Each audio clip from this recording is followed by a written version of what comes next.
welcome Josh Larky to the program. I'm ready for this. We're not doing 4 hours again, though, are we? We're not.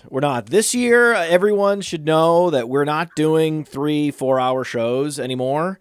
I'm too old, and I'm now in like year 10 of doing this. And Seinfeld only did 9 years, so now I'm doing the show longer than Seinfeld did. So it's at some point I can't quite muster the 4 hour show, and we're going to do our best to give people as much information as possible. I have more condensed and refined, concise show sheets. So I hope that will help to make up for the lack of total volume of show that we're providing. But I promise that I'm going to be the best possible guests and super thoughtful questions throughout, even if the question list is not, quite as long as it was in previous years.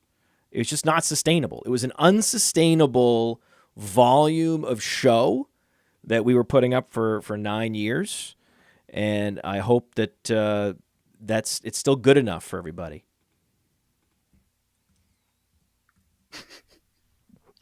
I hope so. So now you're going to be the longest podcast on the airwaves, just not the longest by 2x. That's all you're saying. Yeah, we're simply the longest, not the most marathon where you can't finish it before. Some people they couldn't finish the Might of Mansion before the Sonic Truth would drop, and the decision point, and the shows would build up, and they just couldn't they couldn't quite get through the whole show, and that's not fair. So I have thrown out some filler questions. Not that the other shows weren't filled with filler questions, but we are really getting laser focused on these shows. That's the theme of 2024 is laser focus. But we always start with a little bit of pre-show, of course. So you were for at least a year and a half? Was it a year and a half? You were the full-time head of analytics at PlayerProfiler? Yeah, we'll say 1.5 years. That sounds about right. I think that's right. It was a year and a half. I remember very, very vividly. I remember very vividly when we had the conversation about you leaving, and you ended up going to it was FTN that you went to.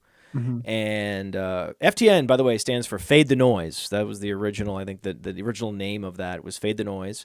And I think there was a sort of a misalignment of expectations that you quickly figured out, and then you were hired soon after to be the head of fantasy over at the 33rd team, and now you're a free agent, and now you're waiting to see what happens next. You're very much reminiscent of after my first job, and I moved to Connecticut before I started Player Profiler. I had a year where I was trying to discover what I wanted to do next with my life, and so now you can have some time to figure out what your next move is going to be. And whether it's in fantasy or in football or not, either way, you're going to have huge success because you were a unique person at Player Profiler in that you were super analytical and you were powering a lot of the technology, and a lot of the data was your responsibility. But then you were also very front and center on social media as a content creator. And in that way, I've always thought of you as very much a unicorn type analyst in the space. Well, thank you. It's a big compliment. So I will accept that. And I'd say one thing that I think is interesting about my journey is that I've told a lot of people, like when I came into this space, when we first met, and as I was trying to figure out how I wanted to break in, it was as a purely analytics guy, in that I had the master's in analytics. Most people that have my degree work for a bank or an oil and gas company, that type of thing, or they do consulting for like a Deloitte or something like that. And I kind of used that to work in sports analytics. And I knew that my differentiator when I tried to get into fantasy was that most people didn't have that very rigorous statistical background like I had. And over the years, I've realized more and more that I don't want to just be that guy. And I think it's kind of funny that I have this master's in analytics, and now that I'm trying to figure out what my next move is, the one thing I do know is that I don't just want to be a data scientist. In many ways, it's strange that I'm most qualified to be a senior data scientist at a company, and that's actually the job I'm least excited for. I've learned the last few years I love content. Yeah, And you're great my at content, yeah, Python, R. You're great at developing models. Our Breakout Finder app, our Injury Finder app, they are powered by algorithms with Josh Larky's fingerprints all over it. But he was best at solving the Twitter algorithm for himself to elevate his profile, his reach, his clout. So you sort of reverse engineered an algorithm that was a social media algorithm that really helped you break out as a content creator. And the beauty was I had a bunch of followers on Twitter, but then you were picking up followers that were different from me.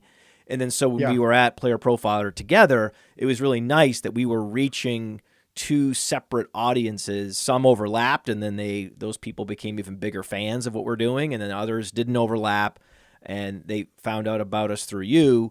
And that's something I emphasize to everyone here, is that it's one thing to just, to produce content is certainly difficult, and to produce high quality content that people seek out is a rare thing. And you can't even be satisfied doing that. You have to then go out and promote it. You can't just sit back and just have the confidence that, oh, the world's going to find my stuff because it's so good. If only that were true, right? If only that were true. Funny. You realize, no, I have to go ring the bell and get in front of people and explain my process, and then they're going to engage with it even more and appreciate it even more. Yeah, it's funny. I was talking to my parents a couple weeks ago when I first learned that the 33rd team was going to shut its doors for any kind of gambling content. And they were asking me what I was thinking about doing next. And I have some stuff all announced. No full-time anything. So I'm still a free agent in that way. But just kind of talking about what I'd be most interested in and what I think I'd be best at. And I thought it was very funny that I said, I think right now I'd be a better director of sales than director of analytics if I were to switch to if I were to leave the industry. And that I almost think the work I do and the work that we all do in this industry is actually very sales focused in a unique way. And that I think I'm a really good salesperson, even though I don't have that traditional sales background like a lot of people. And I don't think I was a very good salesperson prior to joining the industry. It's almost like you have to, if you want to survive, become a good salesperson. Because if you're not getting people to listen to your podcast, you're not getting people to read your articles, to follow you and check out and read your whatever you're putting on social media. If you're not selling that, then I don't even know what you have. I guess you're going to win whatever those league buy-ins are. You'll win those first places sometimes, but that's not usually a sustainable income. So it's very interesting how it actually is such a sales focused thing. And I learned that I like sales. I like content, and that I will always have analytics. I'll always use it, but that I want that to be a piece, like a weapon in my tool belt rather than the main one. Yeah. Enthusiasm and energy goes a long way. And that's something that you can't always teach people, is that, hey, yes, this is smart. The information that I'm putting out there in the world is smart. It'll make you smarter, and your picks will be more accurate. Your teams will be better, all those things.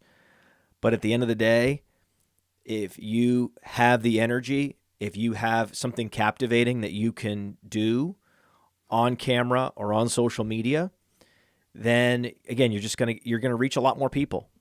And that's something that I learned right away, right? I say, hey, Player Profiler, I'm gonna put it out there, right? And many people were visiting. It wasn't until we started the podcast, and then I was using Player Profiler every day on the podcast, talking about the stats and how I looked them up and where they came from, explaining to people the purpose, that all of a sudden there was a lot more traffic to Player Profiler because the listeners were following along with me on the podcast.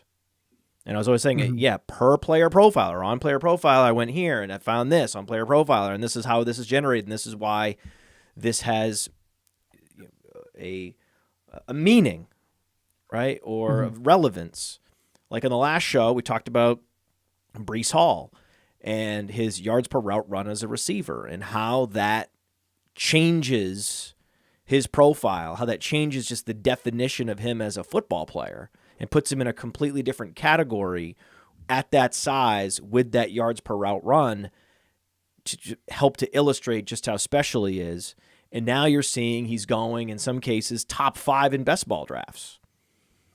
as he should. Right? And we'll talk about him a little bit more in a little bit, because I want to talk to you later about hero RB versus zero RB and just your general take on draft strategy. Every year, the draft strategy changes based on who's available in the player pool and the tastes of your competitors, right? The sensibilities of your competitors and the players that are available at what rounds, at what ADPs are the things that are going to drive your strategy. So one year, zero RB is going to kill. Another year, it's going to flop. It's up to you to kind of take a step back and say, okay, what are the drivers behind ADP this year?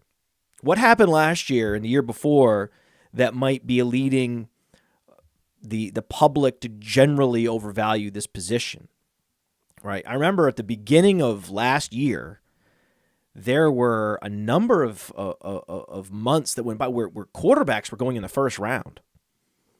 Right? Because 2022 was such a huge year for quarterback, and you could argue that this was the first time in many years that it was the quarterbacks were the league winners, right? Yeah. That you had late first round quarterbacks for months, and then eventually, as the months went by and we got into the summer, okay, now these quarterbacks are settling in at the end of the second round, beginning of the third round.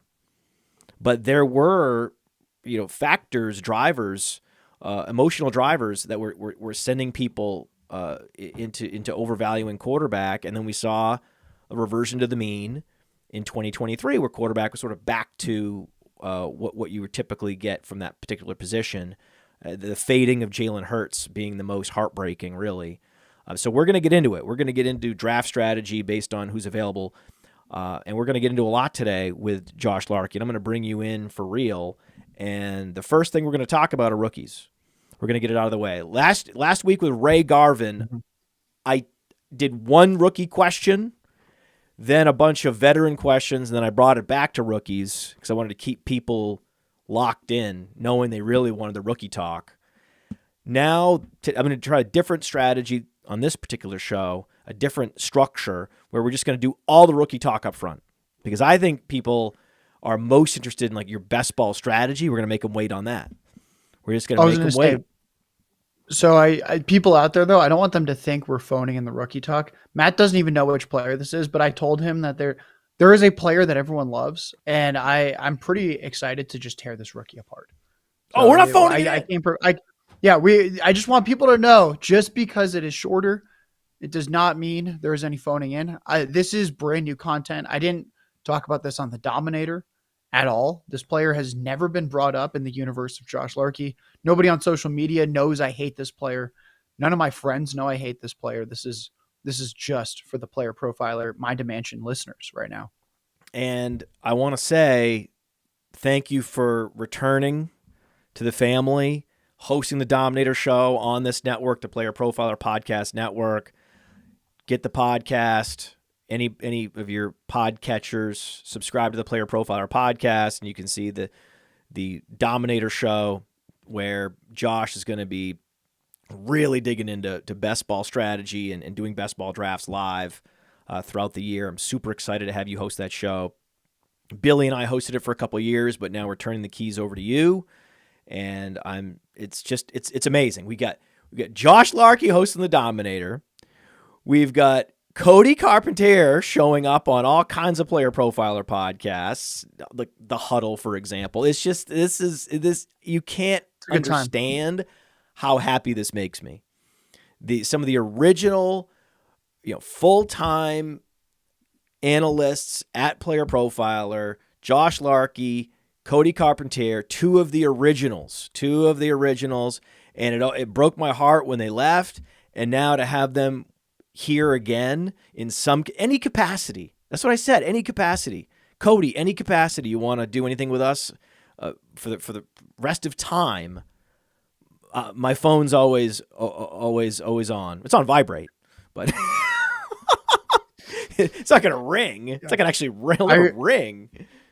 I remember when I originally left Player Profiler and everyone thought it was because we hated each other. And I was like, No. That's not actually like, that's how some businesses operate. That's never how you operate. And I think stuff like this reunion is wise. You don't want to just slam doors like that because that doesn't make it better for anyone.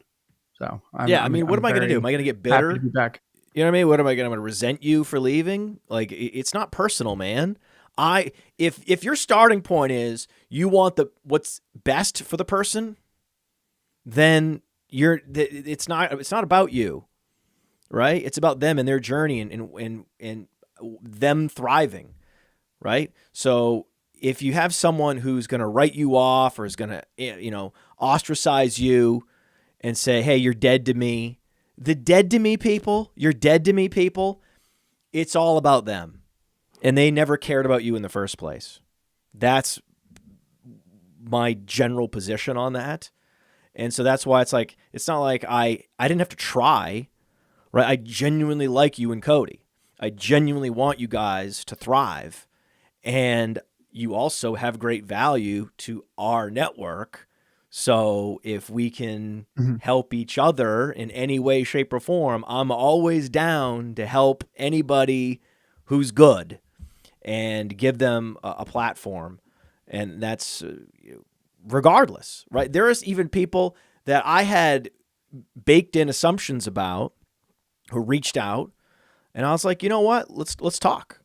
Let's talk. Or like a Theo will say, hey, you should really talk to this guy. He's not maybe what you might assume. And then open mind. Fine. Okay. If anyone, you, Billy, Theo, anyone comes to me and says, hey, you should talk to this person, then I will. And then typically what ends up happening is it's like, oh, you're not who you were on Twitter. You're a different person. You're a real person. And all of a sudden, boom, now we're vibing and now we're doing something.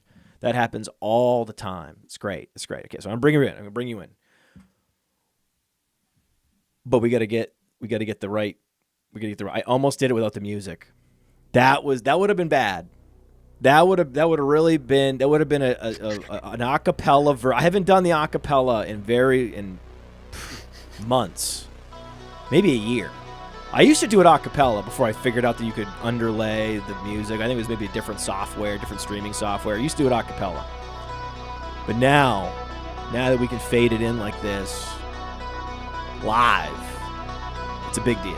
It feels good. I think it feels good. You can hear that, right?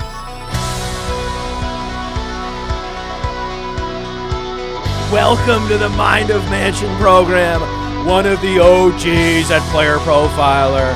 He started as the host of Codebreaker. Now he's the host of the Dominator on the Player Profiler podcast network. Here with me today, one of the top analytical minds and overall content creators in the fantasy football space. It is Josh Larky. Talk to me. Matt, I'm excited to be here. I have to say, for the people that were watching on video, you saw me start to close the eyes, do a little bit of fist pumping, and then it got awkward because I don't think I realized how fucking long the intro was. And I was just like kind of fist pumping, and I was like, all right. This arm is getting sore. And I think it's time for me to remember what I do best, which is talk football, not fist pump or try to play football at this point. So I'm ready to talk some football. How about rookies? Ready for rookie talk? Well, let's dive right in. Rookie talk.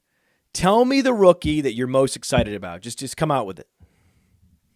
So right now, I'm just excited about Troy Franklin. I've talked about him a few times. I like Troy Franklin. He's projected to go late first round in the NFL draft. Sometimes people hear that and they think that's a knock on the player, late first round. It is. He is not as good as the early first round picks, but it is actually a reverse knock on the landing spot because usually that means he's probably going to go to a top offense if he's going late first round. He's got some size at 6'2". The frame's a little skinny. Maybe he puts on a little more weight. Not necessarily something that he has to do because his profile, when you just look statistically, is not one that requires more weight. He's already kind of doing what he needs to do. He did a little bit as a true freshman at Oregon. That's fine. We don't care too much about the freshman year if they don't do anything. If they do something, that's great. If they don't, it's okay. We forgive them. Sophomore year, he had 2 times the receiving yards of anyone else on Oregon. And then 2023, the mega but that's breakout why we have the happened. Dominator rating. That's Yes. what it could be. He only had like 800 something yards, but there Yeah, just he had wasn't a lot under of 900. pass production at Oregon that season.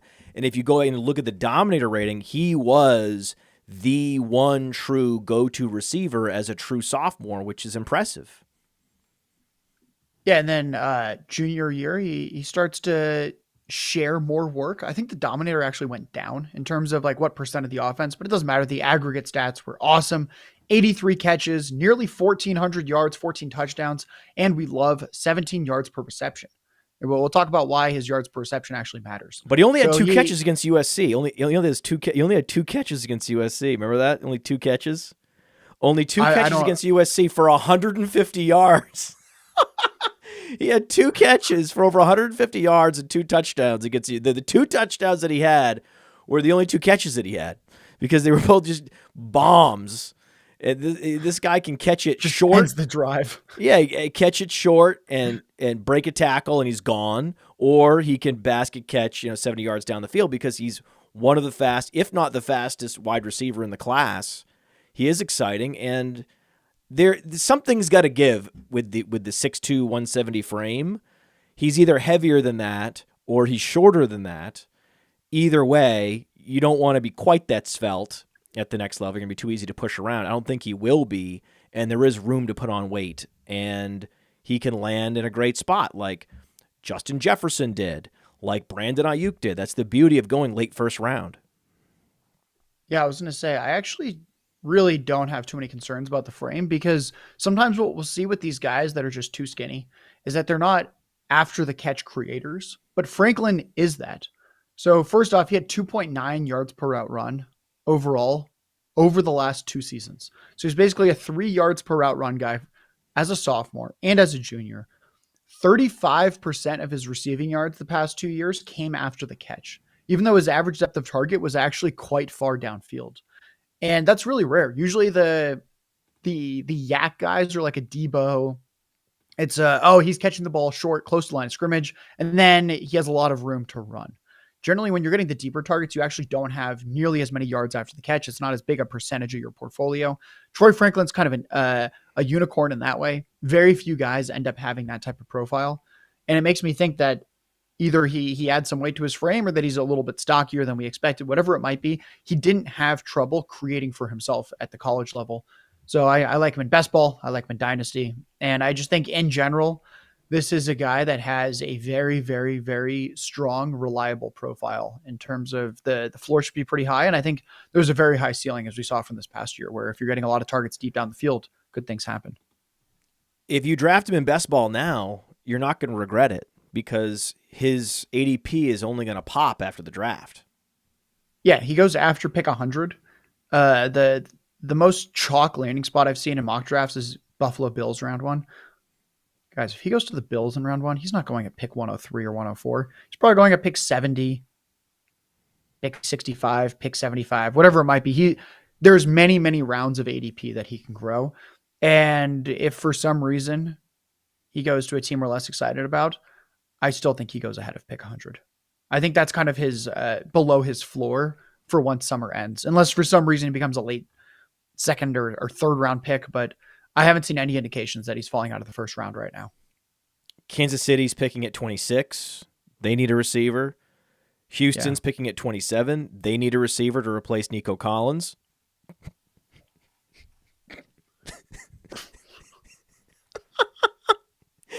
Is there Detroit has no number 2 receiver, no number 2 wide receiver in Detroit. They have a tight end, of course. They have a great running back, of course, pass catchers that are not wide receivers, but who is their number 2 wide receiver? Nobody knows any given week. Jameson Williams one week, Josh Reynolds the next week.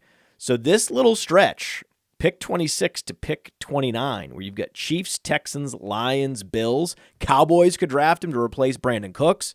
There's a lot of things that could happen here. You mentioned Debo's getting old.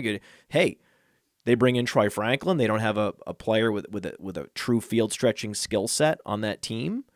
So I think he would slot right in as the number 3 receiver with the 49ers. There's a lot of landing spots here in the Troy Franklin zone that would pop his ADP in Bestball. Yeah, I think at this point it's just all reward. Unless the mock drafters align to us and he's terrible and something happens, if we trust these general mock drafts, which I usually do, then we should like Troy Franklin. Is there a player that you're more concerned about than the community? Maybe a player that is actually being super hyped right now and you couldn't disagree more. Yeah, should we do the takedown? I can just talk about this one running back. I think it's time. I think it's time to take somebody down. Take somebody down. We love Franklin, but you can't love everybody. You have to also be under market as much as you're over market. Yeah, this running back we'll probably talk about a little later. I talked about him on the Dominator that I like. And then there's one that I don't like. He's the consensus Dynasty RB1 for this class on almost every site. I don't quite get it right now with Jonathan Brooks. Let's talk about Jonathan Brooks. I'll actually start with what I like about Jonathan Brooks. He had at least 34 receiving yards in 5 of what was essentially 10 games in 2023. So half of his games, 34 receiving yards or more. Great. He reached 98 rushing yards in 8 of those 10 games. Wow. Basically a 100-yard rusher 80% of the time. Great. PFF had him as a 91 grade at the running back position this past year. Great. His 1.63 yards per route run in college this past year was 23rd among 128 running backs in True Media's database with at least 20 catches this past year. So he was an efficient running back in terms of the actual receiving yardage, which makes sense. If you're going to have a lot of receiving yards, you might be efficient yards per route run. So you might be like, well, that sounds like you love Jonathan Brooks. Here's what concerns me, because it takes a while to get through this. He had 4 career games in college with at least 3 catches. A couple long receptions is great, but at the same time, we generally want target volume. His 16.5% target rate was 80th out of those 128 qualified running backs. That is terrible. He tore his ACL. Sometimes we just like to forget about that. I'm not sure why. His recovery supposedly going well. Still, he tore his ACL. He's undersized. He's probably around 200 pounds. He had 1 year of college production. I get it. He was behind Bijan Robinson. But Matt, I think there's risk considering he was a starter for 1 year in college. He's undersized and he tore his ACL in that one season. I use True Media as well. There were 293 running backs in their database with at least 100 carries this past year. That's all I wanted. You to have 100 carries.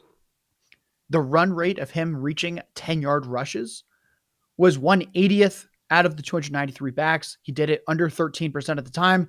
His teammate CJ Baxter had 138 carries. Brooks had 187. So Baxter had nearly as many carries, and Baxter had a higher rate of 10-plus yard runs behind the same offensive line, playing on the same team. If during his one college season he couldn't hold up to the workload and he got hurt, and he didn't actually have high target volume, and he wasn't actually very explosive, I don't really know what we're doing here. I don't hate Jonathan Brooks. I think he's fine. But once you start telling me that pretty much everyone thinks he's the clear-cut Dynasty RB1 of the class, then I'm just inclined to hate him, because I think he's part of a pretty large, fat tier. And there's even a running back that I prefer to him in this class. So Jonathan Brooks, I'm sorry. I just do not understand how this has become the clear-cut, obvious answer as to who your RB1 has to be for this class. Well, the answer is that there's not a good running back to point to and say this is the RB1. For us, it's Braylon Allen. So spoiler alert, our number 1 is Braylon Allen. He's going to get draft capital. He's super young. He doesn't have a torn ACL. Then you have like a Blake Corum is in there. You have Troy Benson. You have Marshawn Lloyd. There's, they're all in the mix, right? But none of these guys are Bijan Robinson. None of these guys are Jahmyr Gibbs, right? So it's a tricky thing I understand why someone would reach for Jonathan Brooks and say, hey, this guy actually has some upside here. The problem is he's not big enough, right? If you were 210, it'd be a lot easier to get more excited about him. But at 200 pounds, you need to be real explosive. So that's the big question. That's the dilemma. The risk with him is he's not testing as explosive as you would like at 200 pounds. Now you look back and like, oh, this guy was a compiler. right? Because the explosiveness metrics just weren't there. The explosion score was not there as a runner. And so that is Yeah, the concern. That is the yeah. concern. People And you are can't saying he's not going to test because he has a torn ACL. So now what are we looking at?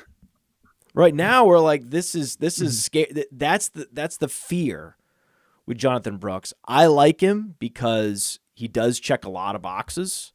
It's just he doesn't check the elite running back box of like, okay, this guy was both explosive and a pass catcher, right? He did catch passes, but the explosive runs just weren't there. And Yeah, people at like to 200 compare him pounds, if the to- explosive runs aren't there, you know, I mean, that was the thing. Like with James Cook, didn't catch the volume of passes, right? But when he was on the field, when he touched the ball, he delivered the explosive plays. And you're like, okay, this guy has the satellite back build, and if deployed, he can certainly catch 50-plus passes in the NFL, and he has the explosiveness, right? So it would be hard, given that we know with some certainty that even healthy, Jonathan Brooks is not going to be as explosive as James Cook. So then that's your ceiling pretty much. You're like, okay, he's somewhere below James Cook as a prospect, as all these guys are, right? Spoiler alert again. None of their lifetime values, none of the rookie running backs' lifetime values on Player Profiler are at James Cook's level. None. Yeah, people compare him to Aaron Jones. That's what I've seen, where they say Aaron Jones didn't get the draft capital. He was undersized. He wasn't actually testing particularly well. But I think people have, it's like this, it's the revisionist history thing where people go, it's Aaron Jones. I'm like, yeah, but nobody liked Aaron Jones when Aaron Jones was a prospect. If everyone loved him, then he wouldn't have been a late draft pick. And I think it was kind of easy to spot that he had breakout potential despite his draft capital. But still, for every James Cook, we get a ton of these random dudes where they're out of the league in the next year or two. And I don't think that's going to be Jonathan Brooks, but it could. And I think the idea that this is just the next Aaron Jones or Tony Pollard, sure, he could be. I don't want to say there's zero chance of that, but I think there's a pretty good chance that Jonathan Brooks is just a dude. And I'll explain why we're not higher on him. I know year. that many have him as the RB1, as you discussed. We don't have him as either the RB1 or RB2. And the big reason why is the cold hard facts that the NFL does not value running back as much as they used to. They are always concerned about players that don't test and are injured, and that is going to suppress his draft capital. There's no way this guy's going day 2. I've heard he might, but I got to see it to believe it. Typically, we know what the NFL wants to see out of their running backs and out of most players, and it feels like Jonathan Brooks is at best is going to be a 4th-round pick, given these concerns. I'm not concerned much about the ACL, but I know the NFL is, right? I'm more concerned about the fact that we're not going to have workout data. And you so don't think he goes round we really 3? have no idea how fast this guy really is. That's another big concern. Like, we're going into rookie drafts with a lot of unknowns about Jonathan Brooks. So as exciting as a player as he is, if he is more explosive than these breakaway run numbers suggest, right? If he is a James Cook level player, that's great. But James Cook tested, so we knew we knew he could run a sub 4.5 40. I got to see it with Jonathan Brooks, and I'm not going to be able to. That's the rub.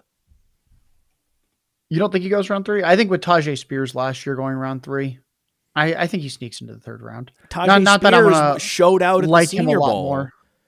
Tajay Spears had a great process, right? That's Look, true. Zamir White went in the 4th round, right? And Zamir White was a Georgia running back who was playing in the national championship game. Roschon Johnson had the best Senior Bowl and broke his hand. And guess what happened? He went to Texas. He was a better running back at Texas than Jonathan Brooks was, and he went 4th round. Yeah, you could go 4th round. Who's the RB2 in this class for you? Is it Blake Corum then? It's got to be Blake Corum. Yeah, he's currently my RB1. Why There's Blake no Corum? perfect- Why is Blake Corum your RB1? So Blake Corum, everyone loves to poke holes with him, and I think it's because he was looked at as a better prospect a year ago, and people hate the guys that struggle. But I think I did this a little bit on the Dominator. I think I can kind of paint a picture of Blake Corum that's pretty optimistic. So he had a historic PFF grade in 2022. PFF actually wrote an article about why they thought Blake Corum should win the Heisman. That is something that happened. PFF, an analytics website, said Blake Corum should win the Heisman in 2022. He had a historic PFF grade. 2023, he's coming off the ACL tear, and he was not nearly as good because he was coming off the ACL tear most likely. 20 carries a game in 2022, an incredible college season, tears his ACL, and then less than a year later comes back and gets more than 17 carries a game. Of course, his efficiency is going to be worse. And I think that's where people get really, really hung up, is that his efficiency got worse. And they also sometimes get too caught up in the per carry stats, not realizing how run heavy Michigan was, how many carries Blake Corum had.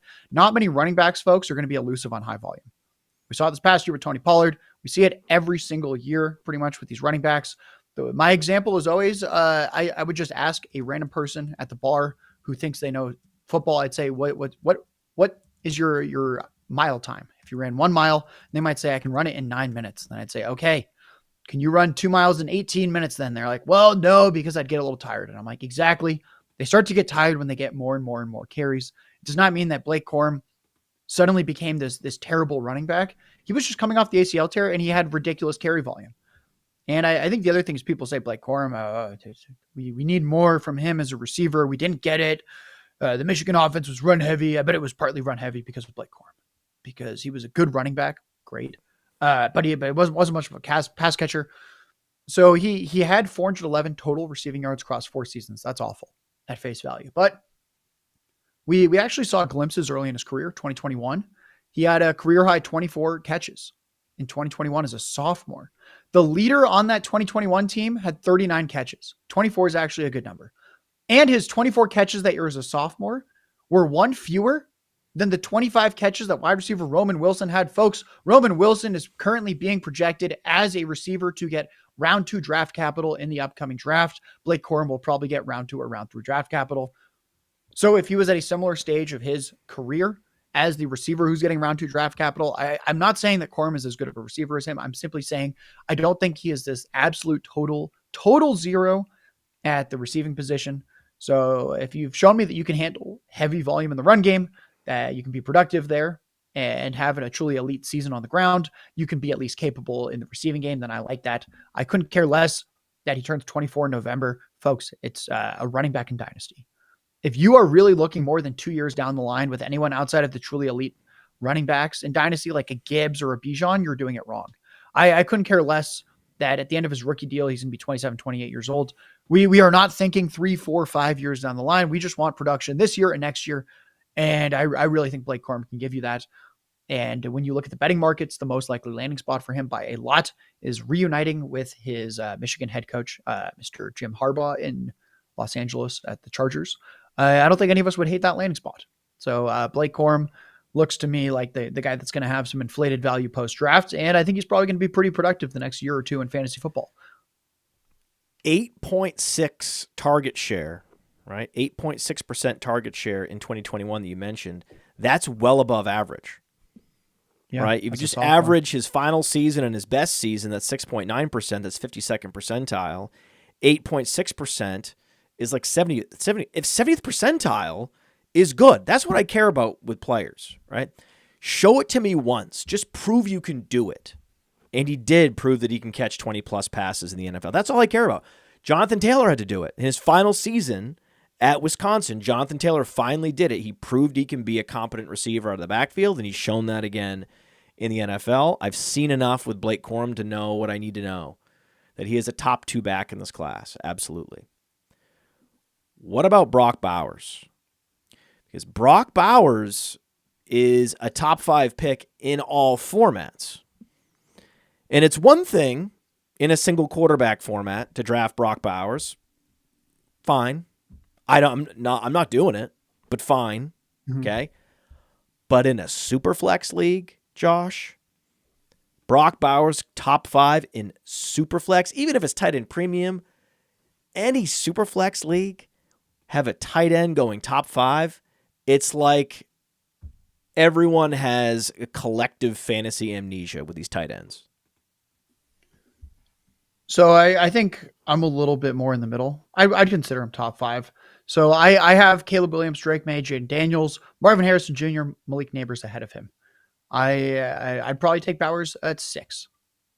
But I think someone could talk me into, or at least talk me into understanding why they would take Bowers over Neighbors or May or Daniels or Marvin Harrison Jr. I'd be open to hearing that conversation.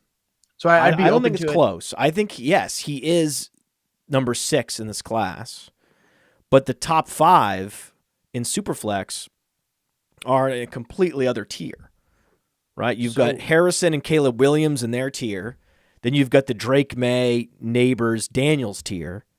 And then you've got Bowers. What do you think? What do you think of this name for Romeo Duze? Romeo Duze. What do you think of Romeo Duze? Yeah, I mean, I'm probably not going to draft him. I think everyone. Well, no, I mean like the name, the pronunciation. There's 2 names I enjoy mispronouncing. Oh, are you trying to say that he's like filled with doom in terms of his value? Was that what you're going for? No, I'm saying that Rome Oduze is a difficult name to say and it doesn't roll off the tongue. Romeo Duze sounds great. If his name was Romeo. Oh yeah, I see what you're saying. Yeah, Romeo is such a better name than Rome. It's so much better. It's just so it doesn't. Yeah, it's so that's what I'm saying. I'm just borrowing the O from the last name. This is a very lame, nerdy thing to do and talk about. I get it. This is not great radio, but I'm just telling you that, and making sure everybody knows that in all the shows that I'm going to be doing from now on, we talked about it on the Sonic Truth. I'm just want to reinforce it here. It's Romeo Oduze on this show. So we have 2 names that are going to vary: Romeo Oduze and Michael Penix. There, see, this is why. All right. That's it. Those are the names.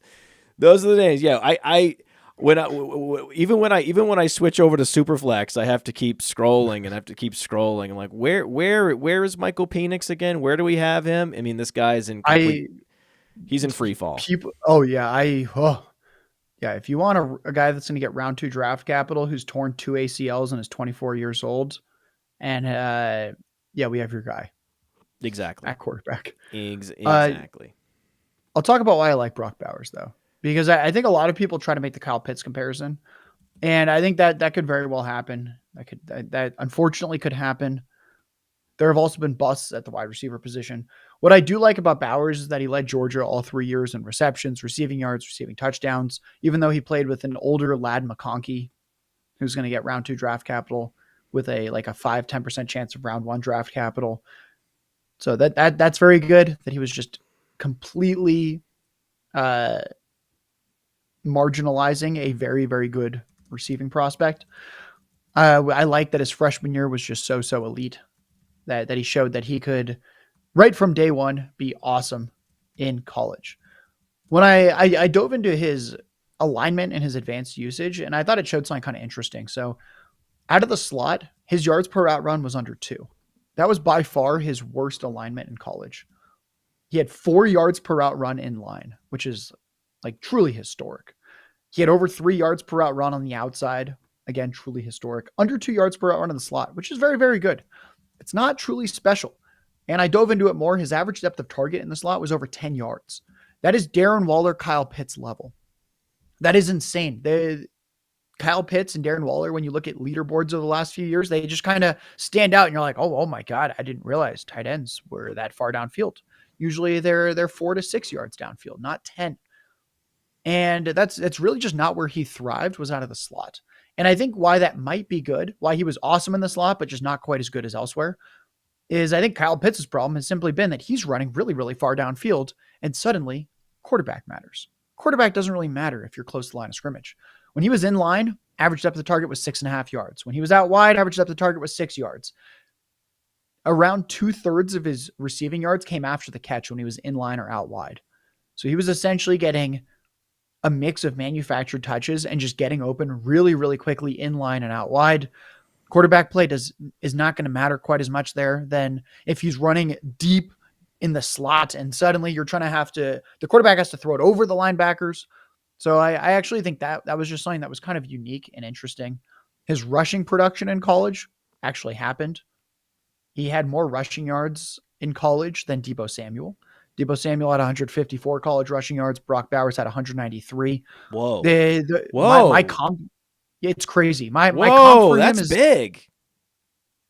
Yeah, Bowers they were scheming him touches all over the place. That's why his average depth of target was really short out wide, is they just want, it's kind of like Travis Kelce, where he'd line up out wide in the playoffs this past year and they would just scheme him touches and he was scoring a shitload of fantasy points. So my final comp for Brock Bowers at this point is we have smaller George Kittle with shades of DJ Moore in his game. Because he's not, I don't want to comp him to Deebo Samuel in any way, but I actually think there's a little bit of DJ Moore to his game. Smaller George Kittle. Ultimately, it's a guy where he can just generate ridiculous yards after the catch and thrives in that role. And he's a good route runner. He can run downfield, but I think NFL teams will see the rushing production. They'll see that he had 2/3 of his yards after the catch when he was getting scheme touches. And I think that makes him more quarterback proof. And I think that's a good path to early fantasy production for him. So I just think he's less likely to be in that dreaded Kyle Pitts role where we have him with a bad quarterback. He's also currently favored to go to the Chargers. I'm just saying, is there any player that you can lock in more definitively to a particular landing spot than Brock Bowers to Los Angeles? Yeah, not saying I agree with taking a tight end at 5, but I mean, if everyone's saying that's where he's going to go, I'm not going to tell you no, and I definitely wouldn't tell you no for fantasy. So I think Brock Bowers actually has a pretty compelling case to be the unicorn tight end. And hopefully that helps people understand why I think he's a little more likely than a Kyle Pitts type. And why I think that the Kyle Pitts career path right now of 3 years of disappointment is less in Bowers' range of outcomes than I think some people think. So do I have him top 5? No, I have him pick 6, but I don't think it's crazy to have him top 5. I think it's pretty crazy. I think it's absolutely crazy. He's a tight end. Like, you know the history of tight ends. That they all take time, unless your name is Laporta or Dalton Kincaid. Even Dalton Kincaid took him a half a season, at least, to start to produce. Most of these tight ends just either never fire, like you're Eric Ebron, and you have maybe 1 season, and that's it, or they just, it's a perpetual disappointment. So the position as a whole, you would agree with this, is the most difficult to predict in terms of translating into the next level, where running back is the easiest. You get a running back with first-round draft capital, that's the easiest lock for a 1,000-yard season you're going to get. Even Trent Richardson did it. But no matter where a tight end gets drafted, no matter what his college production, no matter what his athleticism, there's a huge unknown hanging over that player. And that's been true the last 20 years. Yeah, I'd say quarterback has a case, but I think at least in the game we play of fantasy football, the quarterback value is much more insulated than tight end. So I'd say in terms of mixing in what actually happens on the field combined with like the dynasty value, I would agree. Tight end, currently the most unpredictable one. You're not going to get any Bowers. I'm just spoiler alerting it right now. You're not going to get any Bowers in Superflex. Just wait till he goes to the Chargers. Just wait and see what the hype looks like when he goes to the Chargers. It's gonna be incredible, and it's fine. Mm-hmm. It's fine because, especially as a rookie, Brock Bowers can't hurt you, right? I know Sam Laporta hurt people that faded him last year, right? I know that happened, but I also think that broke people's brains. I think Laporta broke brains, and is part of the reason why there's so much exuberance around Brock Bowers that it's not possible for him to deliver on. There are some other wide receivers in that Troy Franklin zone that I really like. One is Brian Thomas and others, but I really am gravitating toward the wide receivers that are number 2s on their team, and they just happen to be paired with great teammates, right? So I think two of the best examples, Brian Thomas is one, Jalen Polk is another one. Of those guys, maybe do you have a favorite between those two guys, or do you have another number 2 receiver that you like this year as well? I really like Brian Thomas. So when you just look at his stats at face value, you see 2 seasons under 400 receiving yards, and then you see that in Jayden Daniels' Heisman winning season, when it's Jayden Daniels at quarterback, Malik Neighbors, Brian Thomas at receiver. Oh my God, fireworks! Of course, Brian Thomas broke out, and yeah, he did have a crazy season. Led the SEC with 17 receiving touchdowns. He had nearly 1,200 receiving yards. I think there were some concerns when you look and you see that he was only targeted on 20% of his routes, which is kind of bad for college. Neighbors was targeted on over 30% of his routes for context. But then you start to see that Brian Thomas was a downfield threat and that you don't necessarily need quite as many targets to have receiving production, to have fantasy points. I think what's overlooked, though, is that his freshman year was good. Because I think some people at face value just see 2 bad years and then the really good junior year. Freshman year, Malik Neighbors was targeted on 23% of his routes. Thomas was at 17%. That's pretty close. Yeah. Neighbors had 2.1 yards per route run. Thomas was at 1.5. Their average depth of target was identical that year. So Thomas wasn't even being totally outproduced by Malik Neighbors. Was Terrace Marshall on the team that year? 2021. No, yeah. Oof. Harris Marshall. No, because he was the Jefferson year, wasn't he? No, Terrace Marshall was on the team that year, but he only played, I believe, 7 games. So if you go back and look, I bet Brian Thomas. No, that was Marshall's rookie year. Yeah, Marshall was a rookie that year. He was the Jefferson year. He was 2021, but there was Kayshon Boutte was there as well. No, Terrace Marshall came out later. Terrace Marshall's only been in the league a couple of years. No, he's been in 3 years. I just double checked because then you started to make me nervous. Yeah, there was Kayshon Boutte though, so we do have the excuse. Oh, Kayshon Boutte. Yes, I knew there was another receiver that actually got drafted that was on that team. Yeah, Terrace Marshall's final season was 2020. You're absolutely right, but it was Kayshon Boutte. All right, so then there's more target competition for you right there. Oh my God, Terrace Marshall's been in the league for 3 years, and he's only produced, oh my God, less than 1,000 yards. Oh Jesus, Terrace! Oh my God, I can't believe it. I couldn't believe it. I was like, he's been in the league 3 years. We should talk about. Let's talk about Terrace Marshall and Kayshon Boutte more to deflate the ADP of Neighbors and Thomas, so I can draft them more. Let's talk about all those LSU busts. We won't talk at all about all the awesome ones. We'll just talk about Kayshon Boutte. Well, they told the bottom line is that they missed the elite receivers at LSU, so that was good. But who in this class do you think is set up for disappointment at wide receiver?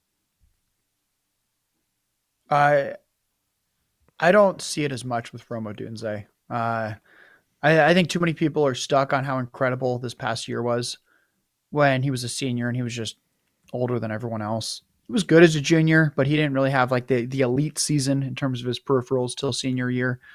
And the common sentiment, it's not even that I hate Odunze. It's just the common sentiment right now is that in Superflex, you need a top 7 pick. You have to get a top 7 pick, trade into the top 7, because there's the big 3 quarterbacks. There's Harrison, there's Neighbors, there's Bowers. And then at number 7, you get Odunze. And I like Odunze. I think he should be number 7. I think he's a pretty large tier break from those top 6. So I think there's a lot of people out there that think the top 7 is really where you want to nail and that you want pick 6 or pick 7. So for those people, I would just say, cool. It's kind of like the Jonathan Brooks thing. It's not that I actually hate the guy. I'm just like, do I think he's the clear-cut RB1 in this class? No, I have him as RB2. Sorry, folks. I think he's fine. I think him, Corum, Braylon Allen. There's a few guys that look pretty similar to me. Where I'm just kind of like, You think Romeo Duzé is close to Troy Franklin? He should be. I mean, I think he's closer to Troy Franklin than Malik Neighbors. Absolutely, we agree on that. We agree. So on that. I think right there, that's not what the market is telling you in terms of how people are valuing picks. So it has nothing to do with Odunze in terms of if I think he's good or not. I think he's going to be fine. I just think it's like a Jonathan Brooks. It's not that I think Jonathan Brooks is bad, folks. The guy had 98 rushing yards in 8 of his 10 games this past year. We don't hate that. We like that there's production there. We don't hate that he's getting 34 receiving yards or more in half his games. We like the explosive receiving ability. It's just that there's holes in the profile. And I think with Romeo, however you're saying Romeo Duzé. I think there's enough to be a little bit concerned about with his profile that I don't think the 107 as him and this tier break by a lot is just a slam dunk. I'll just take Troy Franklin after him. I could trade that pick back and get Franklin plus probably another second round pick. We're not trying to do anything crazy, right? We're not here doing crazy stuff. We're just saying, yeah, it's a pick or two where we're not drafting Bowers as the 4th pick off the board in Superflex. We're not doing it, right? A couple picks later, okay. But that's winning on the margins, right? We're not, all the way out there in outer space on Romeo Duzé. That's okay. We don't have Jonathan Brooks in our top 2 running backs. That's okay. There are very specific reasons why we can't get there on these players. And I wish this was just a cheerleader show. I wish this was just a hype show where we were just touting and we just sink into the tout, right? And we're just cheerleaders the whole way.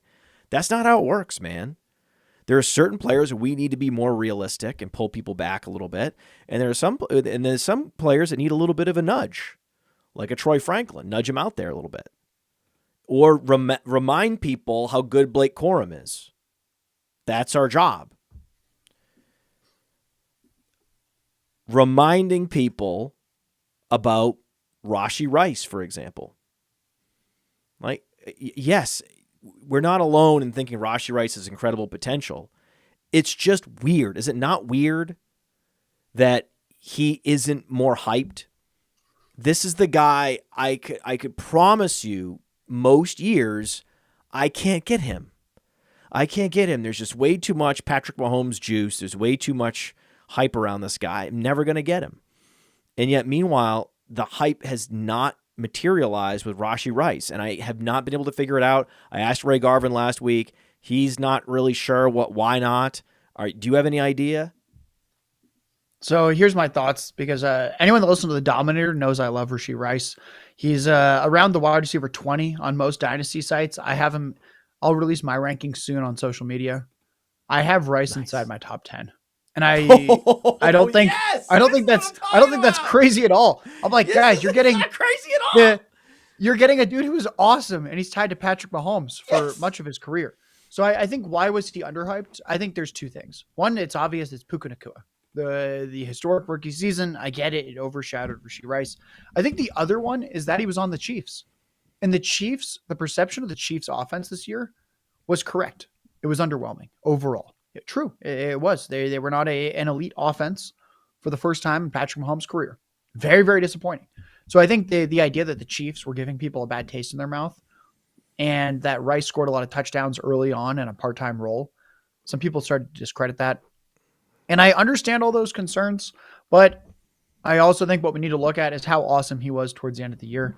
He broke out in week 12. From week 12 onward, including the playoffs, which includes some pretty good defenses, we have a 10-game sample, and his pace in those, or his stats in those 10 games were 9 targets per game, 7 catches a game, 78 yards a game. The 17-game pace would be over 150 targets, 117 catches, over 1,300 yards. Travis Kelce turns 35 years old in October. I think Rashee Rice, if you told me that I had to take him at pick 14 or 15 in Bestball this year, I would just do it. I have him as a top 10 Dynasty receiver. I don't know what's stopping him from kind of what we were hoping Garrett Wilson could be in year 2 with Aaron Rodgers last year. I think that could very well be Rashee Rice this year with Patrick Mahomes.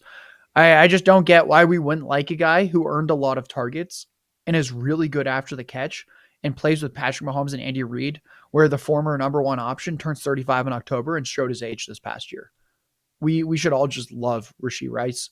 So the fact that not everyone does makes zero sense to me. I think it's because of Sky Moore. I whiffed on Sky Moore, but I think that overall I'm pretty happy. I love that I whiffed on Sky Moore because it helped me not whiff on Rashee Rice because I just like receivers attached to good quarterbacks. And if my hit rate's going to be 1 for 2 on these guys that have enormous rise in their dynasty value, I'm totally okay with that. So I will just continue to target good receivers on good offenses and then hope that the NFL thinks they're also good. Sky Moore, whoops, I missed. Rashee Rice, big hit. We should like Mahomes' number one option. Process was right, Josh. Process was right. And all the complaints, I can't stack Mahomes and Kelsey. It's too hard. You have to, it's a once in a lifetime moonshot if you can stack Mahomes and Kelsey. It's such a difficult move, but if you can do it, you got to do it. Well, it was, who was really easy was to stack Mahomes and Rashee Rice last year. That was actually really easy. Mm-hmm. And it's still, anyone that wants to stack Mahomes and Rashee Rice in best ball right now on Underdog can. It's not a problem at all. In fact, it's an incredible value. And I'm sure you've done it a bunch of times. Yeah, Rice late round 2, Mahomes late round 4. We don't hate that. No, not at all. Pacheco, is he underhyped as well? I don't have too much of a stance. I think like you could sell me one way or the other. I'll tell you where I'm at really quickly. And then I'm curious if you asked this question because you have a strong stance. If I had to choose one side of the pendulum, I guess I'd go slightly underrated.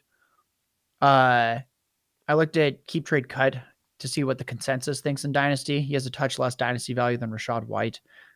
I don't know. I don't really know who I'd prefer. Yeah, no, it sounds about right. It's just interesting that he has breakaway speed. He has pass catching ability. Yeah. He's attached to Mahomes and the Chiefs, and yet, there isn't the hype bubble around him either. And so there could be in another world, another universe, there would be. I mean, I remember Clyde Edwards-Helaire. Clyde Edwards-Helaire, by the way, in the chat, I love the chat. The chat's going strong on YouTube. Clyde Edwards-Helaire has a national championship and 2 Super Bowls. Good for him, man. Congrats. Yeah. Yeah, good for him. So Pacheco had a pretty good workload this year. He was 9th in next-gen stats, rush yards over expected per attempt. He was just ahead of James Cook and just ahead of Shamir Gibbs. He also started to catch passes, which I like. He had 44 catches in 14 games after only 13 catches as a rookie. We love that. We like that he's efficient on the ground and he catches passes. He's developing. He's improving. So here's what concerns me. Is he developing or did Jerick McKinnon just get hurt? Because unfortunately, I'm not sure. And that's the one thing that scares me. Well, it's not like Jerick McKinnon's coming back. It's not like they have a big incentive to invest in running back. Oh, I don't think it's Jerick McKinnon. I think it's someone else. I don't think they go into the year with Isaiah Pacheco and a bag of bones at running back. I think we could very likely see a guy come in that plays the third down role where they want Pacheco just to be this really angry first and second down grinder. So I don't think that's out of the question. I still lean underrated because we just saw that he could catch some passes. I just think what's probably going to happen is someone else shows up there. And then I think his value drops and then I'd get even more excited. There are just not a lot of running backs in this class that worry me. In other years, I'd be more worried about Pacheco. But so what if they go draft a running back from this class? Big deal. And it's not like there are great satellite backs. Most of the backs that people are scared of, potentially vaporizing the value of some incumbent running back they like. They're grinders. It's the Jonathan. It's a Josh Jacobs. It's a Saquon Barkley. It's proper primary backs. It's not necessarily satellite backs. So I don't see a lot of hidden Pacheco, hidden McKinnons out there, waiting to jump out of a box and surprise Pacheco. Yeah. All right. We'll stick with underrated. I had him as underrated. All right. Safely underrated. Final verdict. Okay, what's next? Well, speaking of running backs, but this time overrated. I'm interested to hear what you have to say about this. But if you had to pick who's more overrated, Brian Robinson or Kyren Williams? So the easy answer is Kyren Williams. He's a round 1, 2 turn pick in best ball. The consensus Dynasty RB7.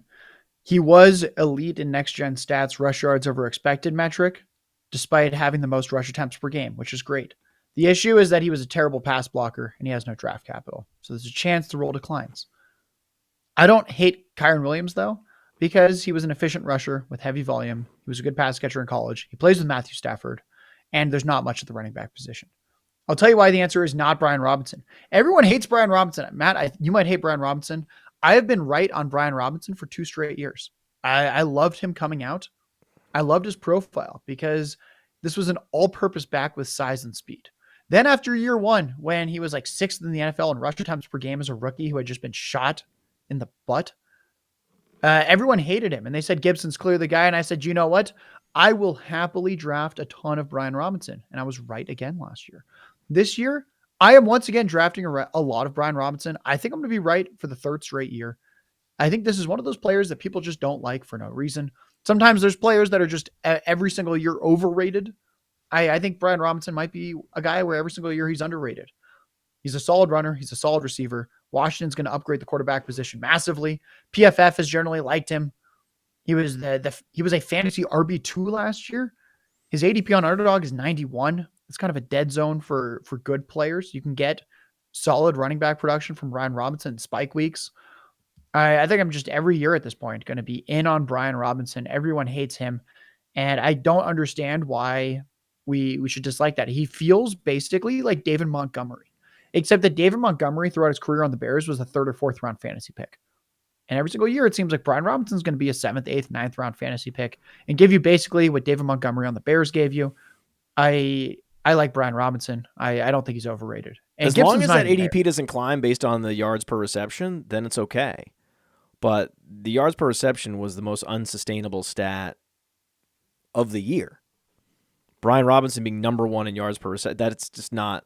Oh, yeah, that's hilarious. But I don't think an ADP of 91 in best ball says that people think he's going to lead the NFL in yards per reception.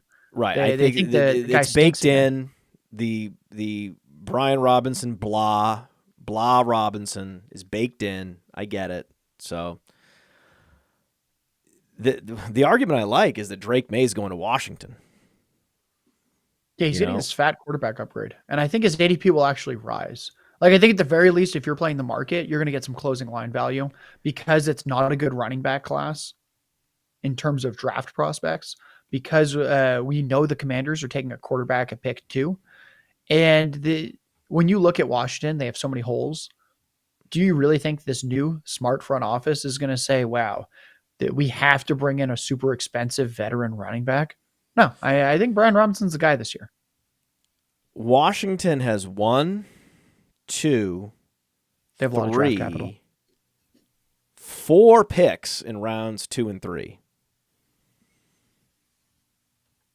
That's the issue. So they have the supplemental pick coming in the 3rd round, and then they have a pick coming in via trade with the Bears in the 2nd round.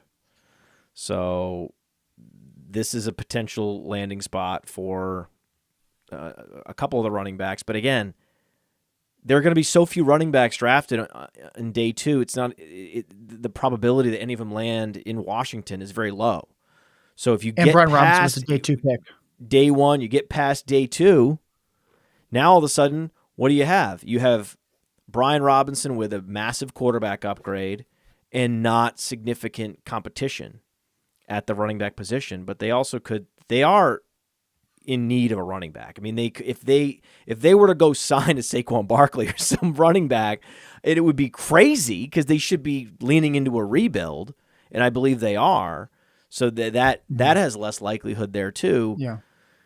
It's just I think it's more possible that the competition for Brian Robinson comes from free agency than from the draft, but both are pretty unlikely. So that is that is the bull case for Brian Robinson. It's just opportunity, opportunity, opportunity. I just don't like running backs that are primarily grinder backs and don't have dynamism in the passing game. It's just not my. It's not the type of running back I typically like to draft. But the ADP is reasonable. I can't argue with that. I think maybe this is my favorite player compared to the market. I can't stand for that. The lack of dynamism. He just led the NFL running backs in yards per reception. Is that not that was fake? But that was so fake. He didn't do it, or that was real. I think he has some dynamism. He housed a few plays this past year. You have to be dynamic. He has his speed score is awesome. He's kind of dynamic. Here's the thing. Brian Robinson doesn't get credit.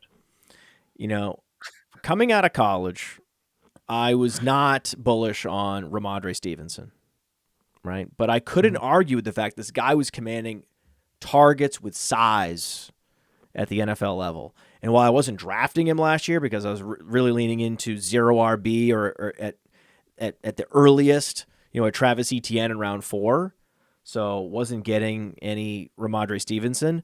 But I understood, like, if someone was to draft Rhamondre Stevenson in round 3, there were aspects of his profile from 2022 where you could argue this is a first-round pick.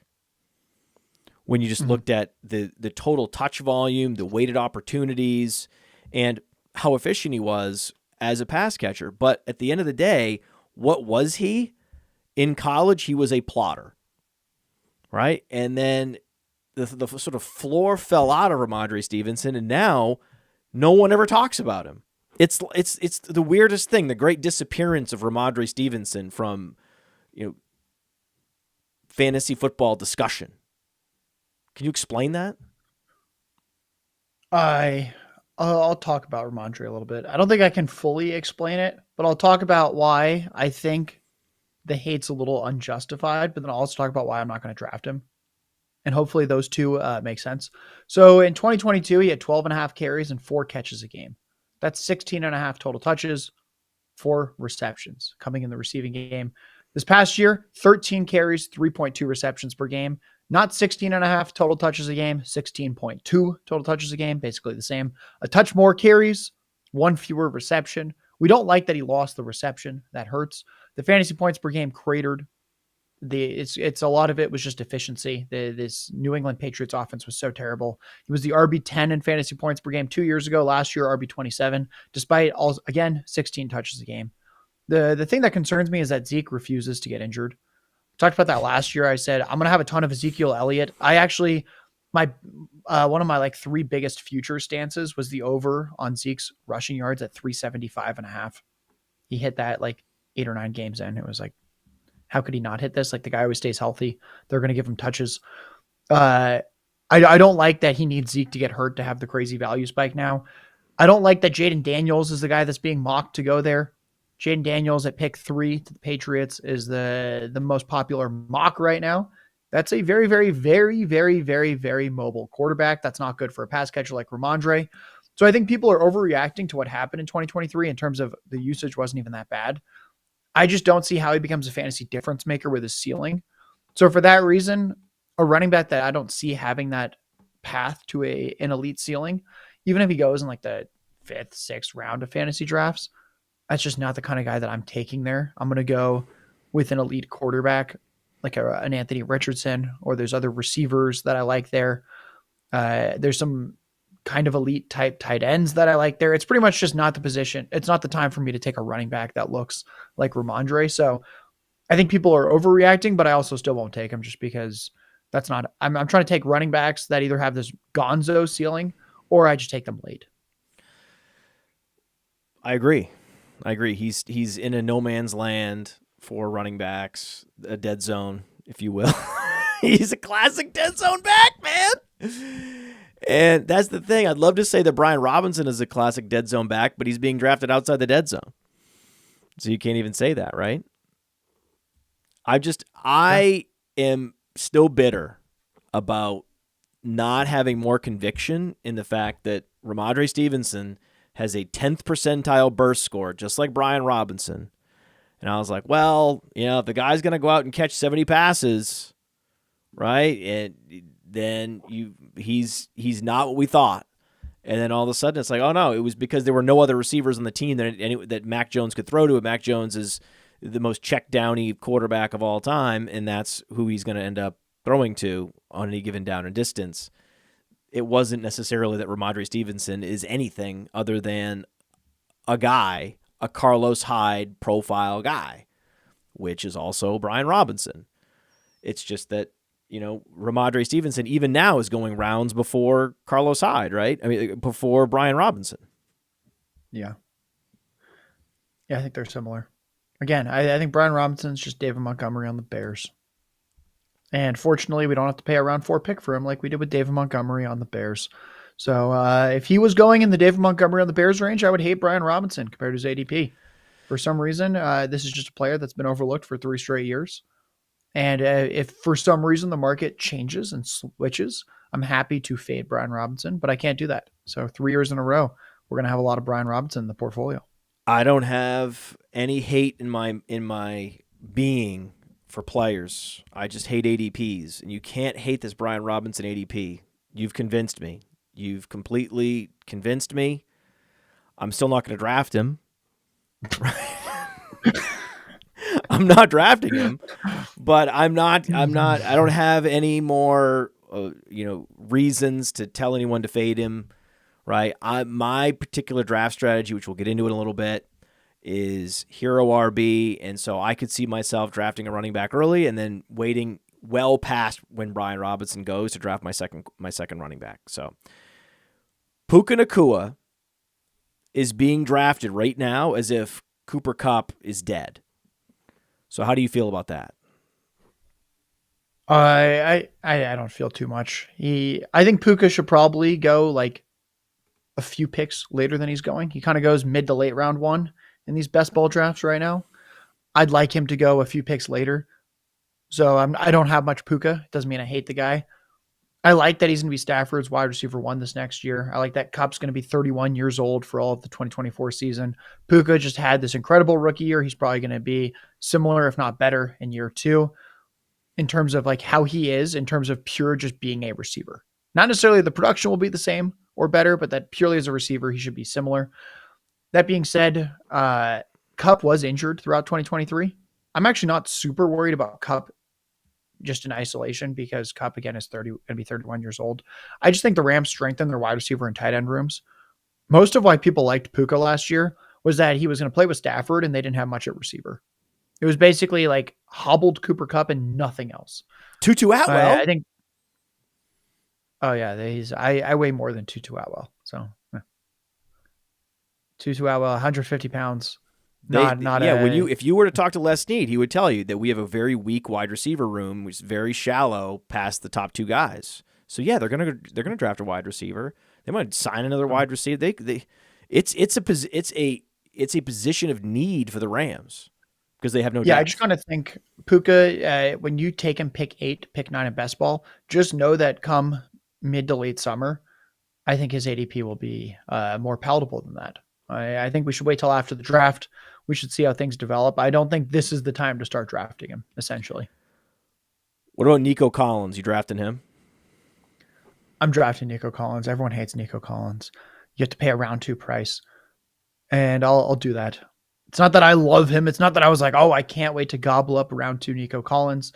But he was 14th in target rate at the receiver position. Catches passes from CJ Stroud. His average depth of target was actually just 11 yards downfield. So he actually wasn't catching passes super far downfield, which is good. What we didn't like was that he was this like big athletic deep threat who couldn't command targets. And then suddenly he's like, hey, you want me to run closer to the line of scrimmage and show that I'm a yak guy and I'm still big and athletic? And now I catch passes from CJ Stroud. I think we should like that. I think the ADP we should not like would be Marvin Harrison Jr. Folks, you have to take him at pick 18 on Underdog. You have to take him ahead of Rashee Rice, ahead of Brandon Ayuk for Marvin Harrison Jr. I don't think he and Neighbors are that different as prospects. I don't think their year 1 outlook should be that different. If you really want to overpay for this elite receiver prospect, just take Neighbors like 20 picks later. that's really what you just have to have, I just can't see how I would ever take Marvin Harrison Jr. ahead of Rashee Rice when one of them was awesome as a rookie and catches passes from Patrick Mahomes, and the other has never played an NFL snap. So I think Marvin Harrison's going to be really, really good. I think he should be a round, like probably an early round 3 pick. Pick 19, pick 18. That is insane to me. That is the wide receiver ADP in round 2 that I'm the most offended by right now. So on the one hand, it seems like the top 5 picks are locked in. That it's Caleb Williams, it's Drake May, it's Jayden Daniels, it's Marvin Harrison to the Cardinals, it's Brock Bowers to the Chargers. These are all the chalk picks. The issue is that's all predicated on someone trading up with the Bears and drafting Caleb Williams, right? Oh no, they'll take Caleb Williams. You think that the Bears are going to draft Caleb Williams and dump Justin Fields? Yeah. Yeah, so I thought this was likely, and then I looked at the betting markets, and it's kind of a done deal at this point.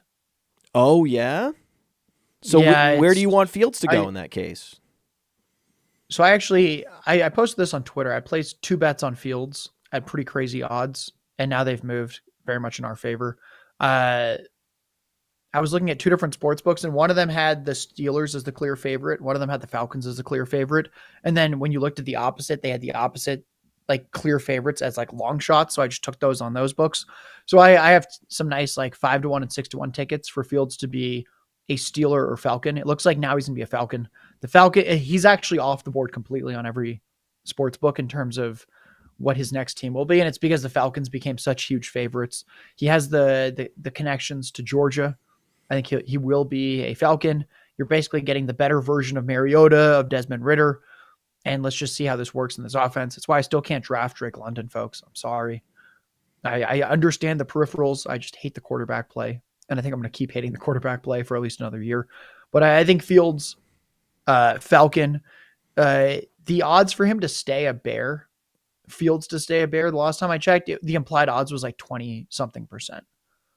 So it's kind of like a done deal according to the betting markets, which I don't think it's necessarily that much of a done deal. I didn't bet on him to not be a Bear or to be a Bear. There's uncertainty there. Or like I didn't bet on him to be a Bear. There's still an uncertainty. We need the Bears to draft him, right? Mm-hmm. We need the Bears to draft Caleb Williams and then trade Justin Fields. These are things that need to happen. They probably will happen, but it does feel like the most locked in, calcified top 5 list in my time in this business.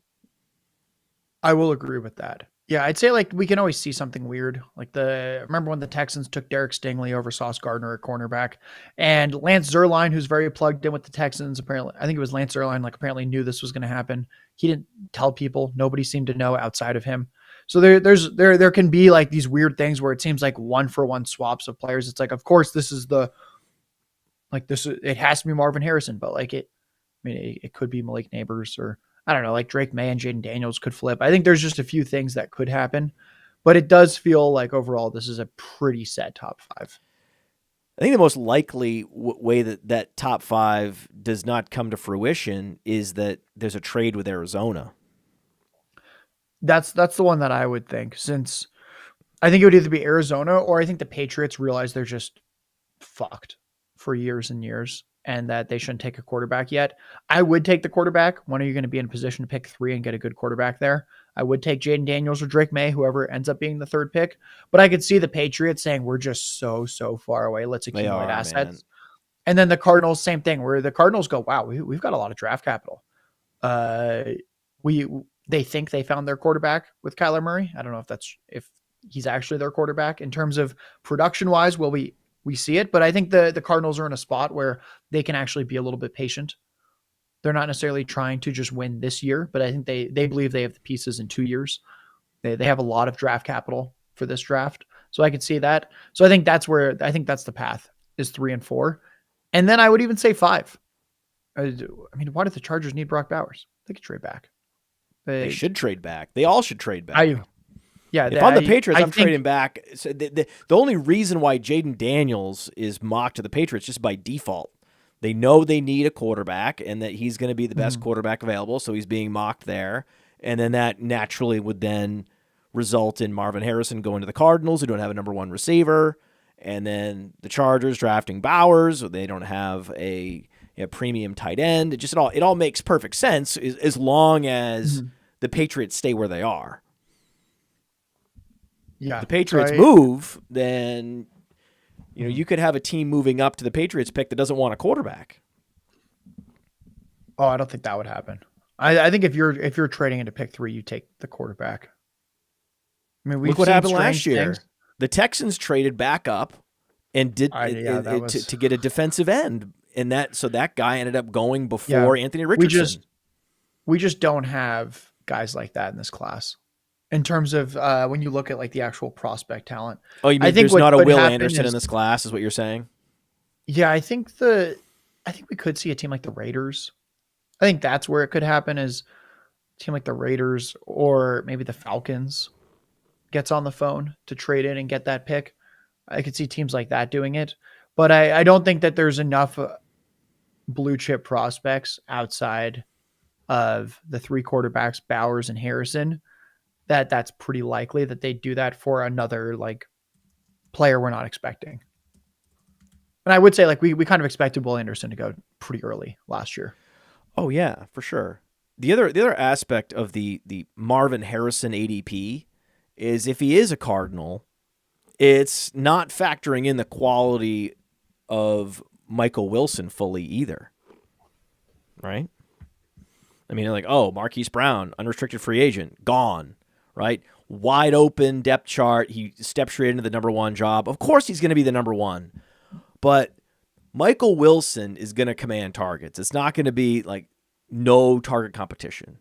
Especially Michael Wilson is going to take a leap, and these guys are going to be a nice tandem. If Marvin Harrison goes to Arizona, that's going to be a pretty cool tandem, those two guys together.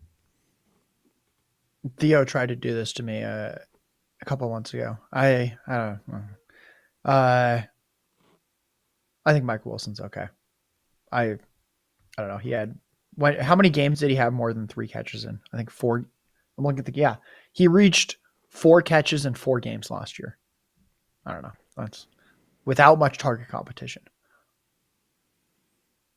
Maybe it'll happen. I think he's a guy. I'm willing to have my mind changed. I don't think his rookie season changed my mind. So I know you and Theo really like Michael Wilson. He has size. He has the skill set. He was in a very difficult situation with the offense last year, coming in as a rookie, a 3rd-round rookie. I think he performed as well as could be expected. And he also struggled with injuries throughout his college career, which is the reason why he wasn't more productive and wasn't drafted earlier. He's been a tough luck type wide receiver, but he is a true talent in terms of footwork, in terms of route running ability. He's got the full sort of skill set that you want, whether it be running routes, hands catcher, after the catch. We saw it all at the Senior Bowl, and there just aren't receivers that are built like him very often, that are 215, that have that sort of Roddy White body type and have that Roddy White play style. So that's a receiver I'm going to be. He's the perfect example of the type of receiver which I'm so thirsty for as the draft goes along.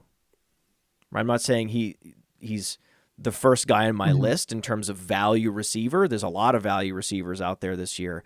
I think that, but of the later round value receivers, you could argue he's close to the top of the list in terms of sleepers. Hey, give me a sleeper wide receiver. Michael Wilson would be top of my list. And the influx of talent at the receiver position in the last few years has, I think, made it easier to draft a running back early, to draft a quarterback early than it has been in years prior. We'll talk about that in a little bit. But I also want to talk about C.J. Stroud and Tank Dell, right? That was the Nuts rookie stack last year, right? So the Nuts rookie team, if you were doing a rookie draft, if you had C.J. Stroud in the 1st round in Superflex, right? And then maybe A-Chain slips into the 2nd round. That's the best case 2nd round pick. Best case 3rd round pick would be Tank Dell. You stack him with C.J. Stroud. Then you got Puka. That's the best possible rookie draft from last year. That's the best possible. Are you stacking any Tank and Stroud this year, or are you more stacking Nico and Stroud, or are you going for Texans stacks at all? Yeah, we're going for all of them. I actually like your next Texans question much better in terms of me giving an interesting answer. The short answer is yes, I want the elite pass attack. Stroud led the NFL in pass yards a game as a rookie. Dell was 20th in target rate with the 12th highest average target depth as a rookie. So he's earning a lot of targets down the field as a rookie. We should like that. I already talked about why I like Nico Collins. People are pissed that CJ Stroud goes in the 5th round of best ball drafts. And I'm like, sorry, I don't know what to tell you. That's probably where he should go. What do you mean pissed? Why are they pissed? These are the same people that were taking Joe Burrow in the 4th round last year. And I said, guys, Joe Burrow, a little bit overrated. This isn't actually the offensive system you think it is. And then sure enough, Joe Burrow didn't score fantasy points. CJ Stroud scores more fantasy points, looks better in many ways. I think it's going to be a pretty high volume pass attack once again. Some people are hoping that they bring in this awesome running back. They might sign a Saquon Barkley in free agency. But I'll tell you this, the Texans offense was not why this team didn't go farther in terms of just what they did last year. This was a great offense. I think it's going to be a great offense next year. Who cares about the running back? I just like the pass attack. So yeah, let's get to that next Texans question. I'm drafting the Texans this year. Well, thanks for spoiling the show sheet for people. Well, they don't know what the next one is. But you keep referring to it. Yes, they don't see it. You've seen the show sheet. Yes, Josh. It's more I think that's more. Who do you think, Josh? Who do you think is going to be this year's Texans in terms of the offense that takes this big leap forward? Mm-hmm. So I think this is interesting because I have 2 answers for this one, and I think they're more interesting than just draft Texans. So you want a team where everyone thinks they'll be terrible. Then they lead the league in pass yards a game, make the playoffs, produce a mid-range fantasy QB1, 2 fantasy wide receiver 1 types, and a fantasy tight end 1. I can't give you a team that's going to do that. They won't quite be the Texans, but I do have some under the radar teams that will exceed or could exceed fantasy expectations. The easy answer is the Commanders because they have the 2nd pick, just like the Texans had the 2nd pick last year. Drake May has awesome potential. The wide receiver core of Terry McLaurin, Jahan Dotson, it's not that bad. Maybe they re-sign Curtis Samuel. Maybe they grab somebody else. But I have another answer that I think is more interesting that isn't being talked about. And I can tell no one's talking about them based on the player ADPs. Before we get to that, we can all agree, right, that Terry McLaurin is also very attractive best ball option right now. Yeah, I've been pretty interested in him. I feel like I think this is one you didn't want to give away. I feel like that was something you've been so comfortable drafting him, and you're like, really, am I gonna have to? You put me on the spot here that I'm giving up one of my hacks. Is Terry? I just didn't expect you to. I didn't expect that follow up. But yeah, Terry McLaurin is, man. Again, I keep coming back to it, but they're just stacking these receivers in the middle and late rounds that I love, and that I can find reasons to be super bullish on. And it's like, hey, man, I'm gonna bank the value on the fact that we know there's going to be a massive quarterback upgrade, like we've said. And Terry McLaurin is a box-stuffing wide receiver. Runs a 4.3. He can win down the field. He can win close to the line of scrimmage. He's got like a Jalen Waddle skill set. And yet because he's been, suffering on the Commanders for so many years, he just never gets the ADP, rightfully so. If the guy's going to go out and put 13 fantasy points per game on the Texans or on the Commanders, then you can't overpay for that guy. Understood. I'd say but there's an upside case now. We're finally have an upside case for Terry McLaurin. It's very exciting because he's so good. Like DJ Moore, where like the peripherals are there in terms of like target share, air yards, athleticism. And DJ Moore was a top 10 fantasy receiver last year. He's this year's DJ Moore. Well, yeah, we'll just leave it at that. I think that's a good way to put it. But that's please, what he is. Everyone, don't draft too much Terry McLaurin. Remember last year, DJ Moore was climbing all year, where at the end of the summer, he was a 3rd-round pick. Yeah, I remember that. Pretty cool. And that was the market was right about him. They were. Yeah. What's the other team that you think could be this year's Texans? So no one's talking about this team at all. I actually selfishly don't want to talk about them, but I think it's interesting to begin the discussion. The Saints. Derek Carr was playing hurt much of last year. He threw for over 280 yards a game in 2021 before the organization, the Raiders, turned on him in 2022, and then before he changed teams and then got injured in 2023. Chris Olave, Rashid Shaheed, A.T. Perry, Juwan Johnson. A lot of interesting athleticism and some good receiving options in there. Alvin Kamara's contract makes it seem like he probably stays in 2024. They could draft another receiver. The defense is old. It could be terrible this next year. They play in a dome. I think this could be the team that's just getting in shootouts where they have absolutely no defense.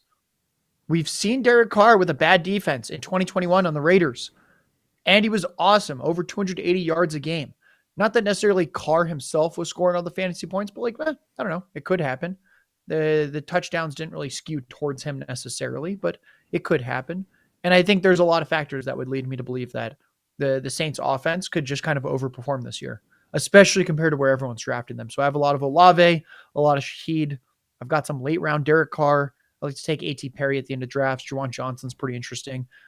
So I think in general, Saints, they won't be the Texans. It's not going to be that level. But I think this is an offense that I believe is just being perpetually, it's just underrated across the board. I'll take them all.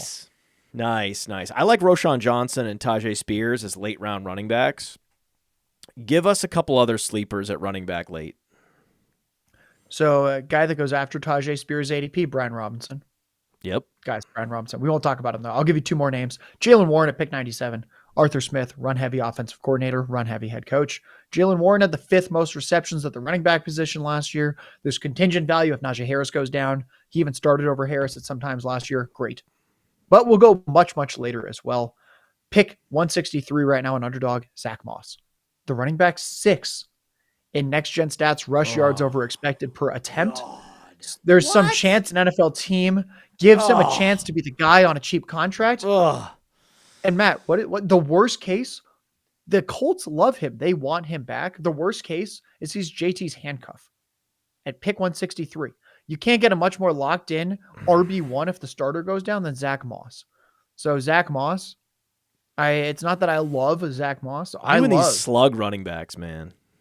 Pick 163. Hey, I'm just taking what the market gives me. If the market was different and the market they used to love the slug running back. And then I was the guy that hated them. And it has since flipped.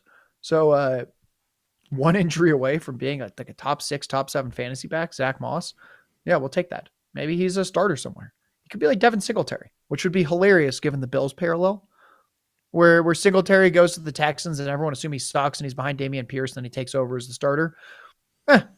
Is Zach, I'll give you the quote graphic for Twitter. Is Zach Moss this year's Devin Singletary? And I'm not even joking. I gotta mean that. That's not making the quote graphic. There's no way. It's not interesting enough. Oh man. All right. We have 10 more interesting questions. 10 more burning questions coming up after this.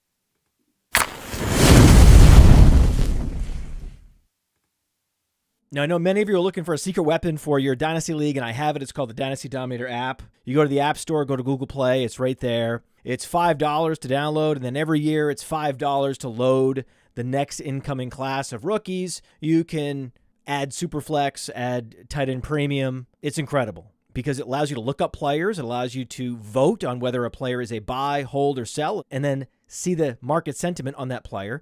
And you can compare their lifetime value rating from PlayerProfiler to their Dynasty ADP at the FFPC, all in the price lookup tool. And beyond that, we have a trade analyzer, so you'll never lose another Dynasty trade again. And in our settings, you can set this is a win now team, this is a rebuilding team, and then we let you compare players. Look at their metrics side by side, prospect metrics, NFL metrics. It's all there. It's $5 in the App Store. There's some add-ons for Superflex and to buy the upcoming rookie class. Every year, you're going to spend $5 on this thing, and it's going to be well worth it.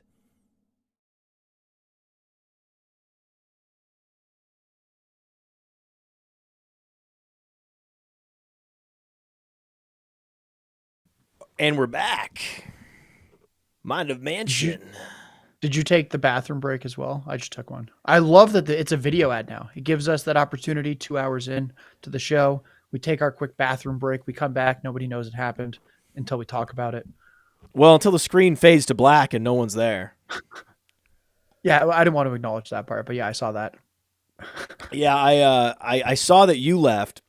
I'd actually never done that before. I've never gone to the bathroom during a show. But then I saw you get up and leave and do it. And I was like, well, if Josh is doing it, I can do it. It was like a competition. I was like, oh, if Josh can do it, I can do it. And then I'm sitting there and I'm doing it going. It's easier in an apartment. Yeah. I'm doing it going, oh no, and then I was in my head, I was calculating how long it was going to take. And I was like, I think I got a little bit ways to go. I was like, how long is it at? I think it's like 60 seconds. I'm like, I don't know, man. I don't know. The problem is my bathroom in my apartment, because I don't live in a house like you. It's a 6-foot commute. So it's probably a little faster than if you're in a house with a full podcast studio like you have. So different calculus there. I sprinted back. Thanks everyone for hanging in. I'm all in on hero running back this year. So my preferred draft strategy is to get one of the top running backs early, a Breece Hall, a Bijan Robinson, and then be the last person in my draft to draft a second running back. That's more often than not, that's going to be the way things play out with me. And so I wanted to know, how do you feel about that? Or do you think I'm on the right track? Do you have a different strategy, a different approach, generally speaking? I mean, I know that every draft is different, of course, but this feels like a hero RB year where last year felt like a zero RB year. Oh, interesting. I think that those are the two worst first-round picks. Just kidding, folks. Yeah, I think this is a great year for. This is a great year for hero RB. I've taken a lot of Breece Hall, a lot of Bijan Robinson, and then even towards the end of the first round, a lot of Jahmyr Gibbs. I actually, you'll probably like these bets. Last week on DraftKings, I hit Bijan Robinson. These odds are still up there, pretty close to what I took them at. Bijan Robinson 30-1, Breece Hall 35-1 to win Offensive Player of the Year. Jahmyr Gibbs and Jonathan Taylor were at 25-1. I don't know why Bijan Robinson and Breece Hall aren't there. They have better touch ceilings than Gibbs, if anything. And I think Breece Hall, especially at 35-1, that Jets offense is going to be awesome. So I liked those bets. These look like running backs that could have the 22 to 25 fantasy point per game season. Easily. What about Travis Etienne? I like him too. I'll give you a quick Breece Hall stat and a quick Bijan stat, and then let's talk Etienne. So Breece Hall, coming off an ACL tear, playing with three different backup quarterbacks, had the most games at the running back position with 175 rush yards, and the most games at the running back position with 75 receiving yards. Bijan Robinson. I removed the headache game. Everyone hates the headache game. I took out the week 7 headache game where he had to carry for 3 yards. We have no more Arthur Smith, and you want to know what won't happen? What won't happen this next year? In the 16 games that Bijan and Tyler Algier overlapped that were not the headache game, Tyler Algier had 1.8 red zone carries a game to Bijan's 1.4, and Tyler Algier had 0.4 goal line carries a game to Bijan's 0.2. I don't think Bijan's going to have fewer high-value touches than Tyler Algier this next year. So, like those stats for both guys. It's all teeing up, man. Yeah. It's all teeing up. It's all teed up for Bijan. Woof. Who do you like? I love better? how it's just, like just one year goes by, close. and it's like, hey, this Breece Hall guy, he was supposed to be a unicorn, and then he wasn't, and then it's like, no, he's still that guy. He's still that guy, but I think you're right that Breece Hall has a little bit more upside. Yeah, he's my favorite out of the two, but it's not like I dislike Bijan. I would take Breece, and he goes ahead of him. So it's not like you have to not get any Bijan by overtaking Breece. So I like ETN too. Well, that was before you talk about ETN, that was one of my pleasant surprises. Sometimes ADPs surprise me, but more often than not, I am impressed with the wisdom of the crowd with these ADPs, these early ADPs. I'm like, oh wow, people know shit. And I'm like, I wonder where. I'm like, is Breece Hall going to go in the turn pick, right? That's what I thought he would be. And then I see him going at 5 and 6. And I'm like, okay, people. Yeah. Yeah, he's already priced properly. I'm taking him then. Yeah. Take him. So where are you taking ETN? So he goes pick 30 on underdog. Jonathan Taylor goes pick 15. I couldn't tell you, Matt, who's going to have the better season next year in fantasy, which means I'm going to have a lot of ETN at pick 30 and probably not as much Jonathan Taylor at pick 15. With ETN, all-purpose bell cow. He had 16 carries, 3.5 catches a game last year.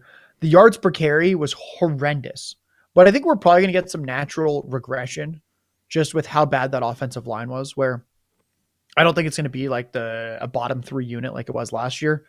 I don't know where it's going to rank. We'll just have to see what they do in the draft and free agency, but I don't think it's going to be a bottom 3 unit once again. That should help his efficiency.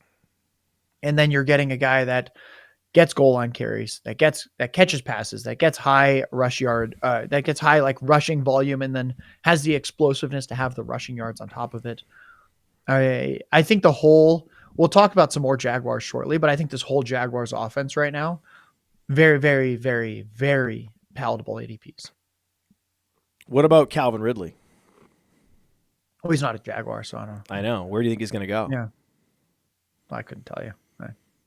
Okay. I just know the Jaguars. So the Jaguars don't want to. So you must love Christian Kirk then. Yeah.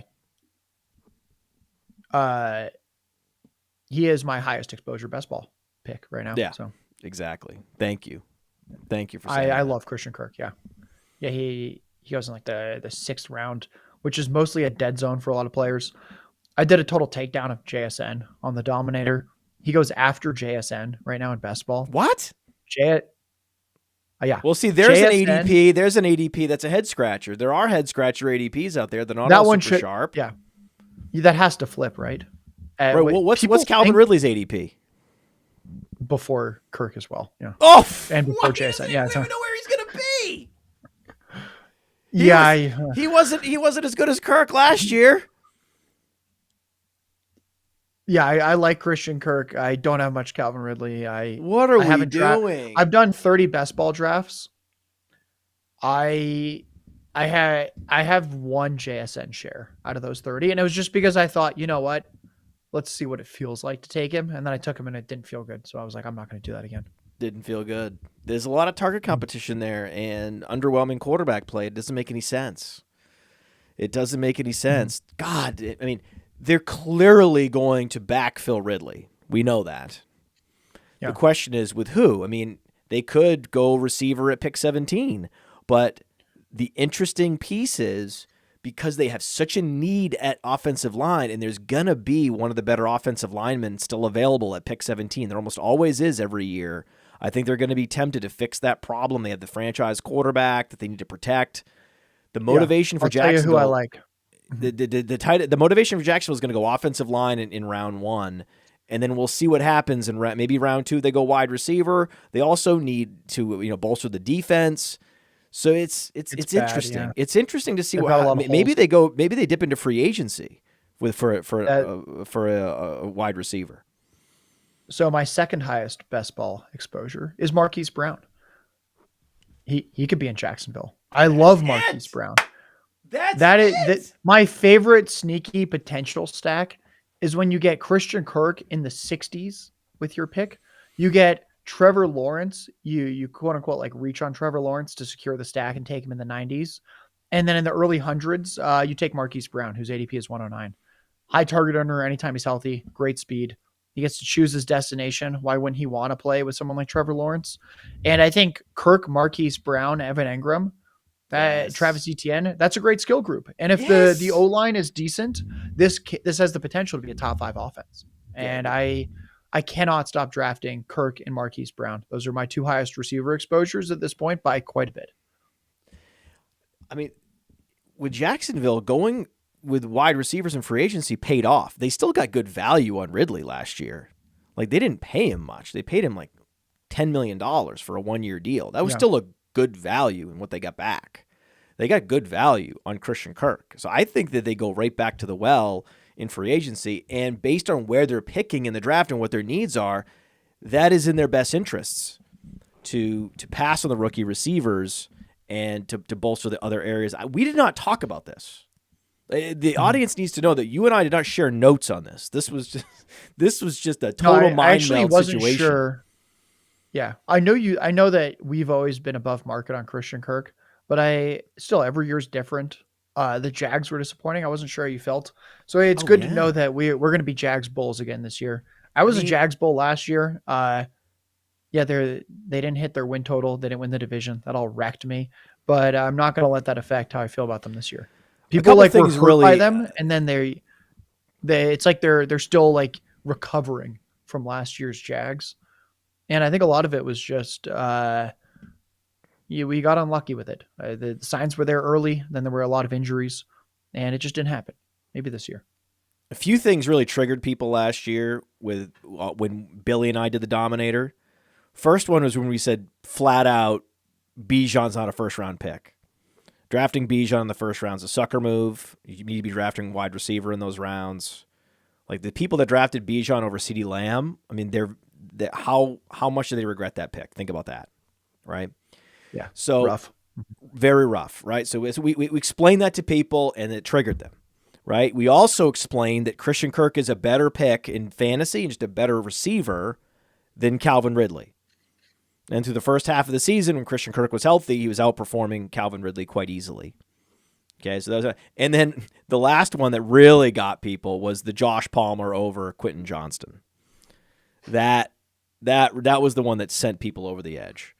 But it was like, hey, let the season play out. I mean, I still can't believe it. I mean, I know you're a Chargers fan. I still can't believe just how awful Quentin Johnston was. And I can't believe how deep I went, how far I went, pushing my sort of bust label onto him. Like, I really never stopped. Like, there were people that would tweet me, and then I would retweet them, and I would retweet that, and I would just keep coming back over the top on this. And then eventually, you had people buzzards saying, "Hey, listen, you got to knock it off. This is boring. You're too mean. Quentin Johnston's a human being. Like, knock it off." And I was like, no, until his ADP is corrected, I think I still have to do this. This is my job. I have to do this. I have to ring this bell. And I'm happy to take Josh Palmer in like round 18. That's the arbitrage of all arbitrage. There was a nice little arbitrage with Ridley and Kirk, but the arbitrage with Johnson and Palmer was just, in some cases, 10 rounds. Mm-hmm. So what do you think? Yeah, what is Quentin Johnston can't possibly be anything, right? Have you ever seen anyone that had that kind of opportunity fail at that level and then save it? It doesn't look good. Top of my head, I can't think of anyone. Devontae Adams was pretty bad for the first 2 years of his career. And yeah, he was still earning more targets, though. He was earning targets. He was inefficient. Thank you for saying that, because the difference is, yes, he was inefficient, just as inefficient as Quentin Johnston was, but commanded quite a few more targets, especially in his rookie year, than Johnston. That's really the most damning thing, is if you're N'Keal Harry and you're out there and you can't separate and you can't command targets, you're not going to be anything in the league. And we just need to the faster we can all come to terms with that, the better off we'll all be, Yeah, I'm looking. Adams had 4 games during his rookie season with at least 7 targets. Johnson's probably less by a lot. I don't know what it is. Let's find out. I think he might have had a game with 7. Did he have a game with 7 targets? He had one game where he had 7. He had one. Adams had 3 games with much more than 7. Was that the game that neither Keenan Allen nor Mike Williams nor Josh Palmer played? Yeah, this was the 6-0 win over the Patriots. The most unwatchable game of the year, where it was 6-0. Quentin Johnston had his 7 targets. There wasn't much else to do. Yeah, no touchdowns were scored in that one. No touchdowns were scored against N'Keal Harry's former team. It all comes full circle in so many ways. It's incredible. Wow.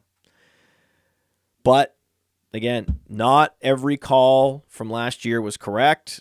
I thought Kenny Pickett was a value, Kenneth Pickett Sr. That turned out to not be correct. I thought so too. What do we do with the Steelers? What do we do? Because I still like Deontay Johnson. I still like George Pickens. We like Jaylen Warren. I like Pat Freiermuth. Yeah. What do we do? So I've been fading the passing game right now. Bullish on the rush game, fading the passing game. I like Arthur Smith for the run game. But the Titans, the 2 years he was OC, were bottom 3 in pass attempts. And I think Tannehill's better than Pickett. And I get that they had Derrick Henry, but again, Najee Harris and Jaylen Warren, there's a lot of good running back just in that backfield. If Pickett's at quarterback, it wouldn't make sense for them to pass. And I just right now, my base feeling is concern with Deontay, Pickens, Freiermuth. The one silver lining is Russ. So I talked about Justin Fields and how at one point some sites thought he would be favored to go to the Steelers. Some sites thought he'd be favored to the Falcons. And then I just found the 2 sites that thought those should not be favorites and just bet on him there. Right now, Russell Wilson is minus 225. That's implied odds of about 70% to be a Steeler. Oh, on DraftKings. Oh. I don't understand what's going on there. If you're listening and you're like, yeah, he's definitely a Steeler, then if you live in a state that has Bet365 Sportsbook, he's plus 150. So it's like 40% implied odds as opposed to like 70%. So I think that's the silver lining as Russ goes there. I think he's an upgrade over Pickett. Even then, though, are we certain that Russell Wilson is the guy that just unlocks this pass offense after what we've seen in the last few years? He was very efficient this past year. He had a lot of passing touchdowns. He also had 204 passing yards per game. They just really did not want him to actually throw ever. And we might see that again with Arthur Smith. So I think even if Russ goes there, then you're like, oh, the deep ball, this is great for Pickens. Like maybe he gets a few best ball spike weeks, but right now all signs indicate that the bottom 3 pass attempts that the Titans were when Arthur Smith was there, we could see a reality similar to that. So I'm actually drafting some Najee Harris. I'm drafting a lot of Jaylen Warren. And right now I just really haven't been dabbling very much with the pass game, at least for this year. So it all sort of starts with the Bears and what they're going to do. Drafting Caleb Williams most likely, and then where does Justin Fields go? And then based on where Justin Fields goes, where does Russell Wilson go? But what about DJ Moore? Where does that leave DJ Moore? So there's 2 players I really like. I love DJ Moore. I love Zay Flowers. I think these are great players. But are they great values in fantasy football? It's tough. It's tough for me to imagine DJ Moore matching what he did last year based on either going to have a super mobile quarterback with lower pass volume than the average quarterback, or you have a rookie quarterback coming in. In either case, it's suboptimal for DJ Moore. Zay Flowers, mobile quarterback, lower pass volume, suboptimal. So when you think about a guy like Zay Flowers, okay, and then you think about a wide receiver like a Jordan Addison, who's the clear number 2. One guy's a clear number 1 in Zay Flowers. Another guy's a clear number 2 in Jordan Addison. But we know Jordan Addison is on a team that is going to throw the ball a lot with a pocket passer for now. I mean, Kirk Cousins is the quarterback for Minnesota for now, but they might go and draft J.J. McCarthy, and then they just have the next Kirk Cousins under center, and it's seamless. So when you're looking at in best ball, but also Dynasty, Zay Flowers versus Jordan Addison to me is an interesting comparison point. Mm-hmm. Yeah, I don't like value-wise. I don't like anyone we just talked about. I don't like DJ Moore as an early to mid second round pick in best ball drafts. He's coming off a season where he was wide receiver 9 in fantasy points per game. He currently goes as wide receiver 10. He's getting a new quarterback. We think it's an upgrade, but still, he was wide receiver 23 or worse the 3 seasons before that. Moore last year was 14th in total targets, 14th in total air yards, but he also had almost no competition.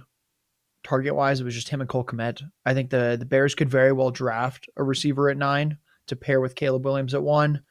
I think DJ Moore's ADP falls after the NFL draft. I can't take him right now. We can now get to Zay Flowers, Jordan Addison. I'm just going to rant on the parade. Fourth round, Zay Flowers. That's steep. He didn't have to compete with Mark Andrews for a large part of last season. We know it's a low volume passing offense. His target rate was 41st at the position last year. His average depth of target was 81st. So he wasn't even commanding that many targets, extremely close to the line of scrimmage. So at the end of the day, pass volume concerns, Mark Andrews being healthier, Baltimore potentially rolling with something better than OBJ and Bateman next to him in 2 receiver sets. That ADP scares me. And then Jordan Addison didn't have to compete with Justin Jefferson for targets in about half his games last. And TJ Hawkinson should be fully healthy by midseason. So the second half of the fantasy season, which matters more, he's now as TJ Hawkinson there. He's probably the actually third target option by the time that fantasy points truly matter. Jordan Addison's target rate was 63rd last year, even with Jefferson missing a lot of time. Addison, though, the reason that people like him, I think, is he had 10 receiving touchdowns. The only players that had more receiving touchdowns than Addison at receiver last year were Mike Evans, Tyreek Hill, and CeeDee Lamb. So round 5 is rich. They don't have a quarterback. Kirk Cousins is a free agent.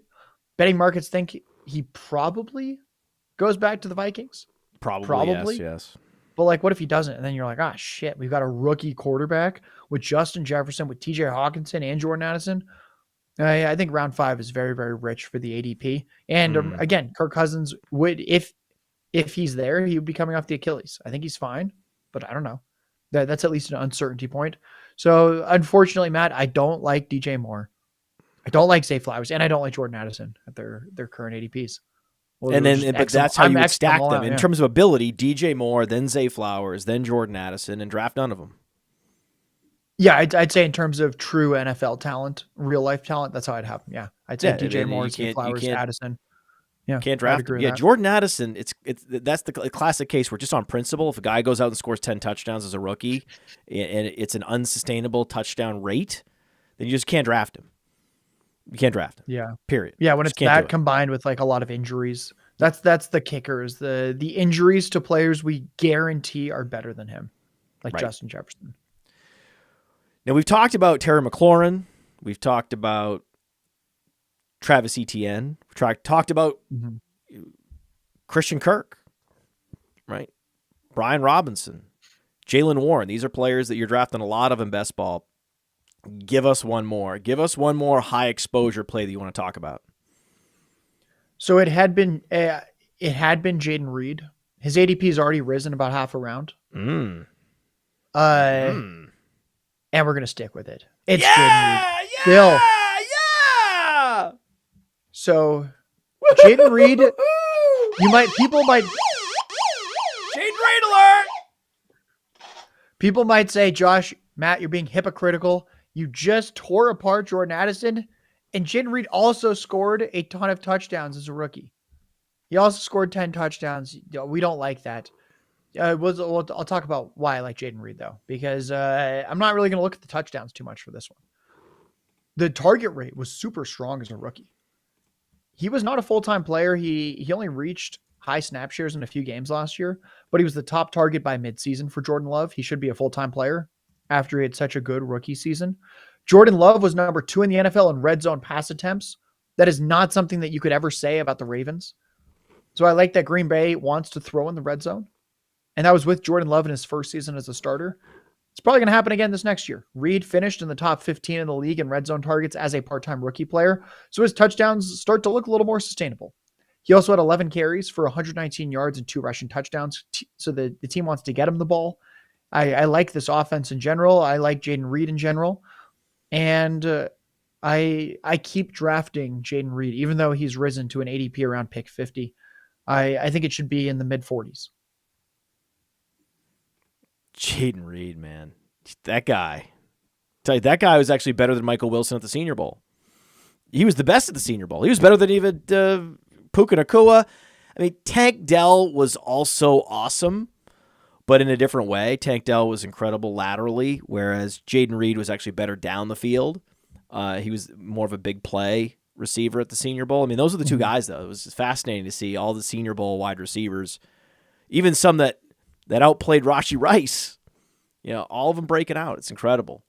And Jayden Reed, yeah, that would be the exception to the rule of fading the unsustainable tight end touchdown production, because he's that good, and there's just not a lot of competition for touches there. And they've already drafted all these guys and brought in all these young guys. You can't see a case for them to be bringing in a veteran receiver.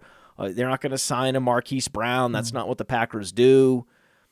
I can't see them drafting a wide receiver early. I think that they're pretty happy with their wide receiver room now. They still have Christian Watson, but I think that it's clear now that Jayden Reed's the best receiver on that roster. Mm-hmm. Give me a guy, a wide receiver, who you think his ADPs in the middle rounds, maybe it's Christian Kirk, maybe it's somebody else. Like last year with DJ Moore, he was in the 5th round, and then by the time the end of the summer, he was at beginning of the 3rd round. Who do you think is going to be that wide receiver this year? I don't know. Maybe Jayden Reed still. Maybe Terry McLaurin. I think that's the other one. Well, Terry McLaurin's the easy one, right? Terry McLaurin, you could see him being 3rd round pick if once it sinks in.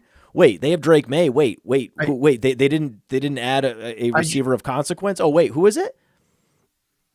I can only give you so many names. There's only so many guys that go in that range of the draft that also play receiver. We got Jayden Reed, we got Terry McLaurin, we got Christian Kirk.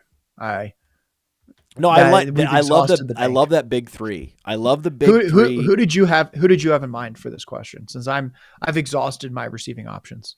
I didn't have any. I came in with a tabula rasa. I didn't have anyone in mind. I just wanted to sort of bathe in your answers. Yeah. And that's what we're doing. So we'll talk quarterback.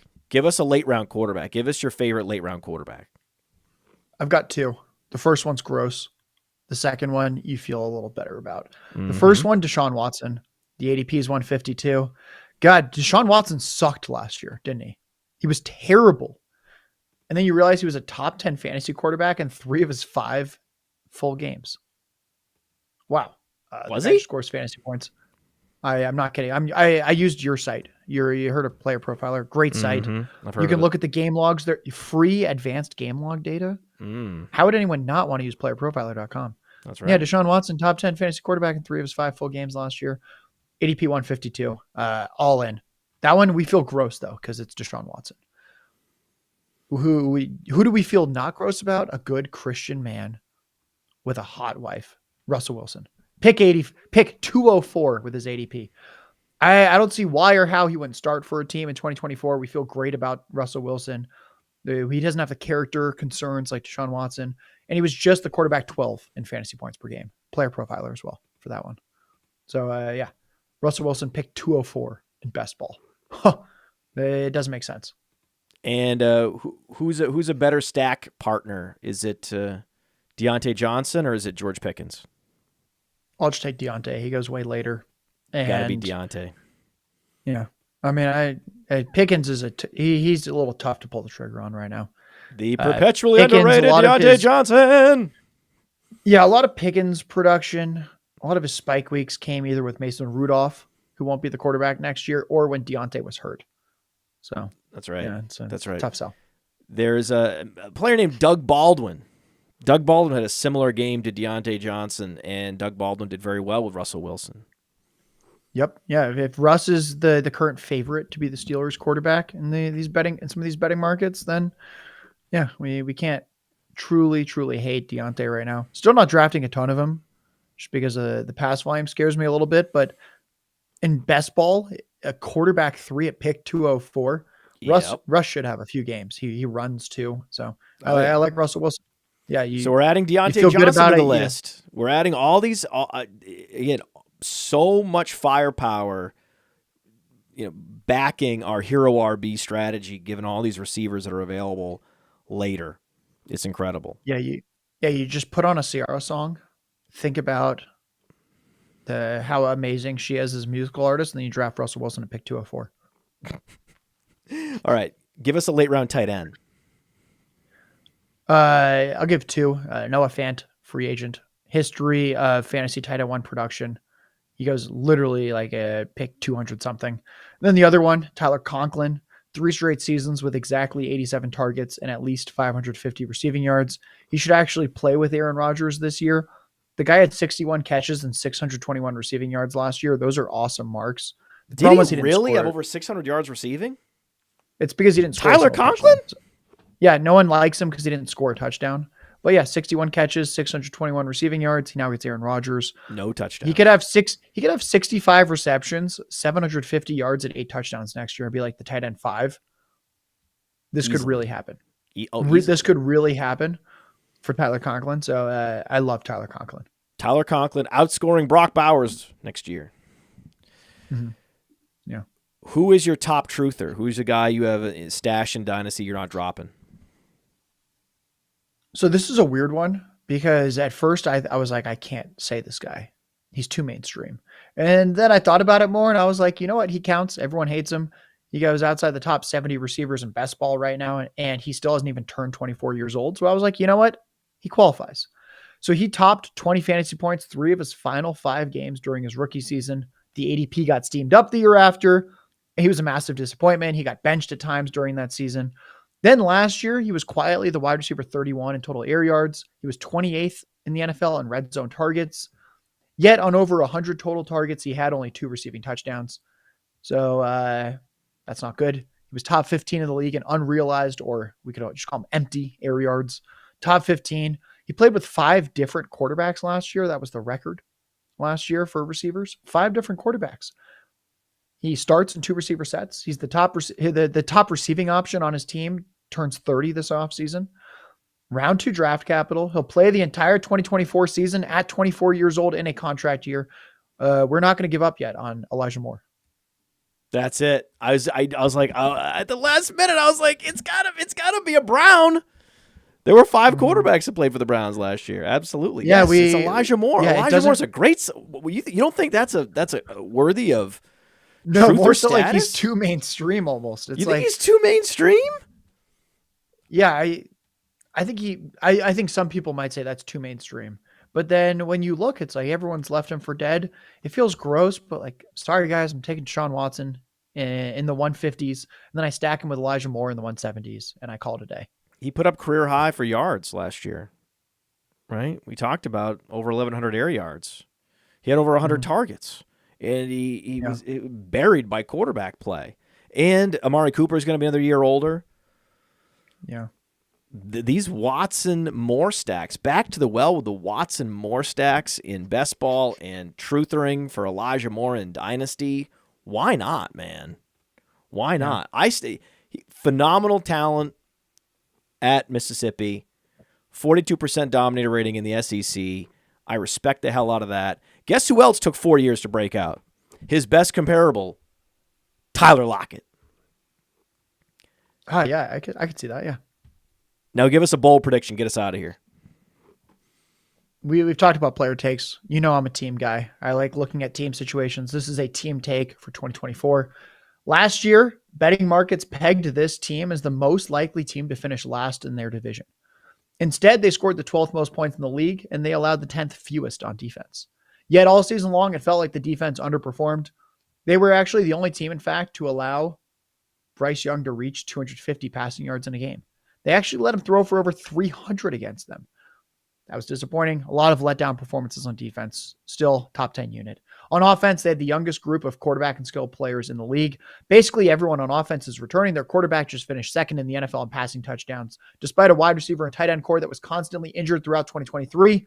In 2024, the Packers win the division and finish with the number 2 seed in the NFC conference.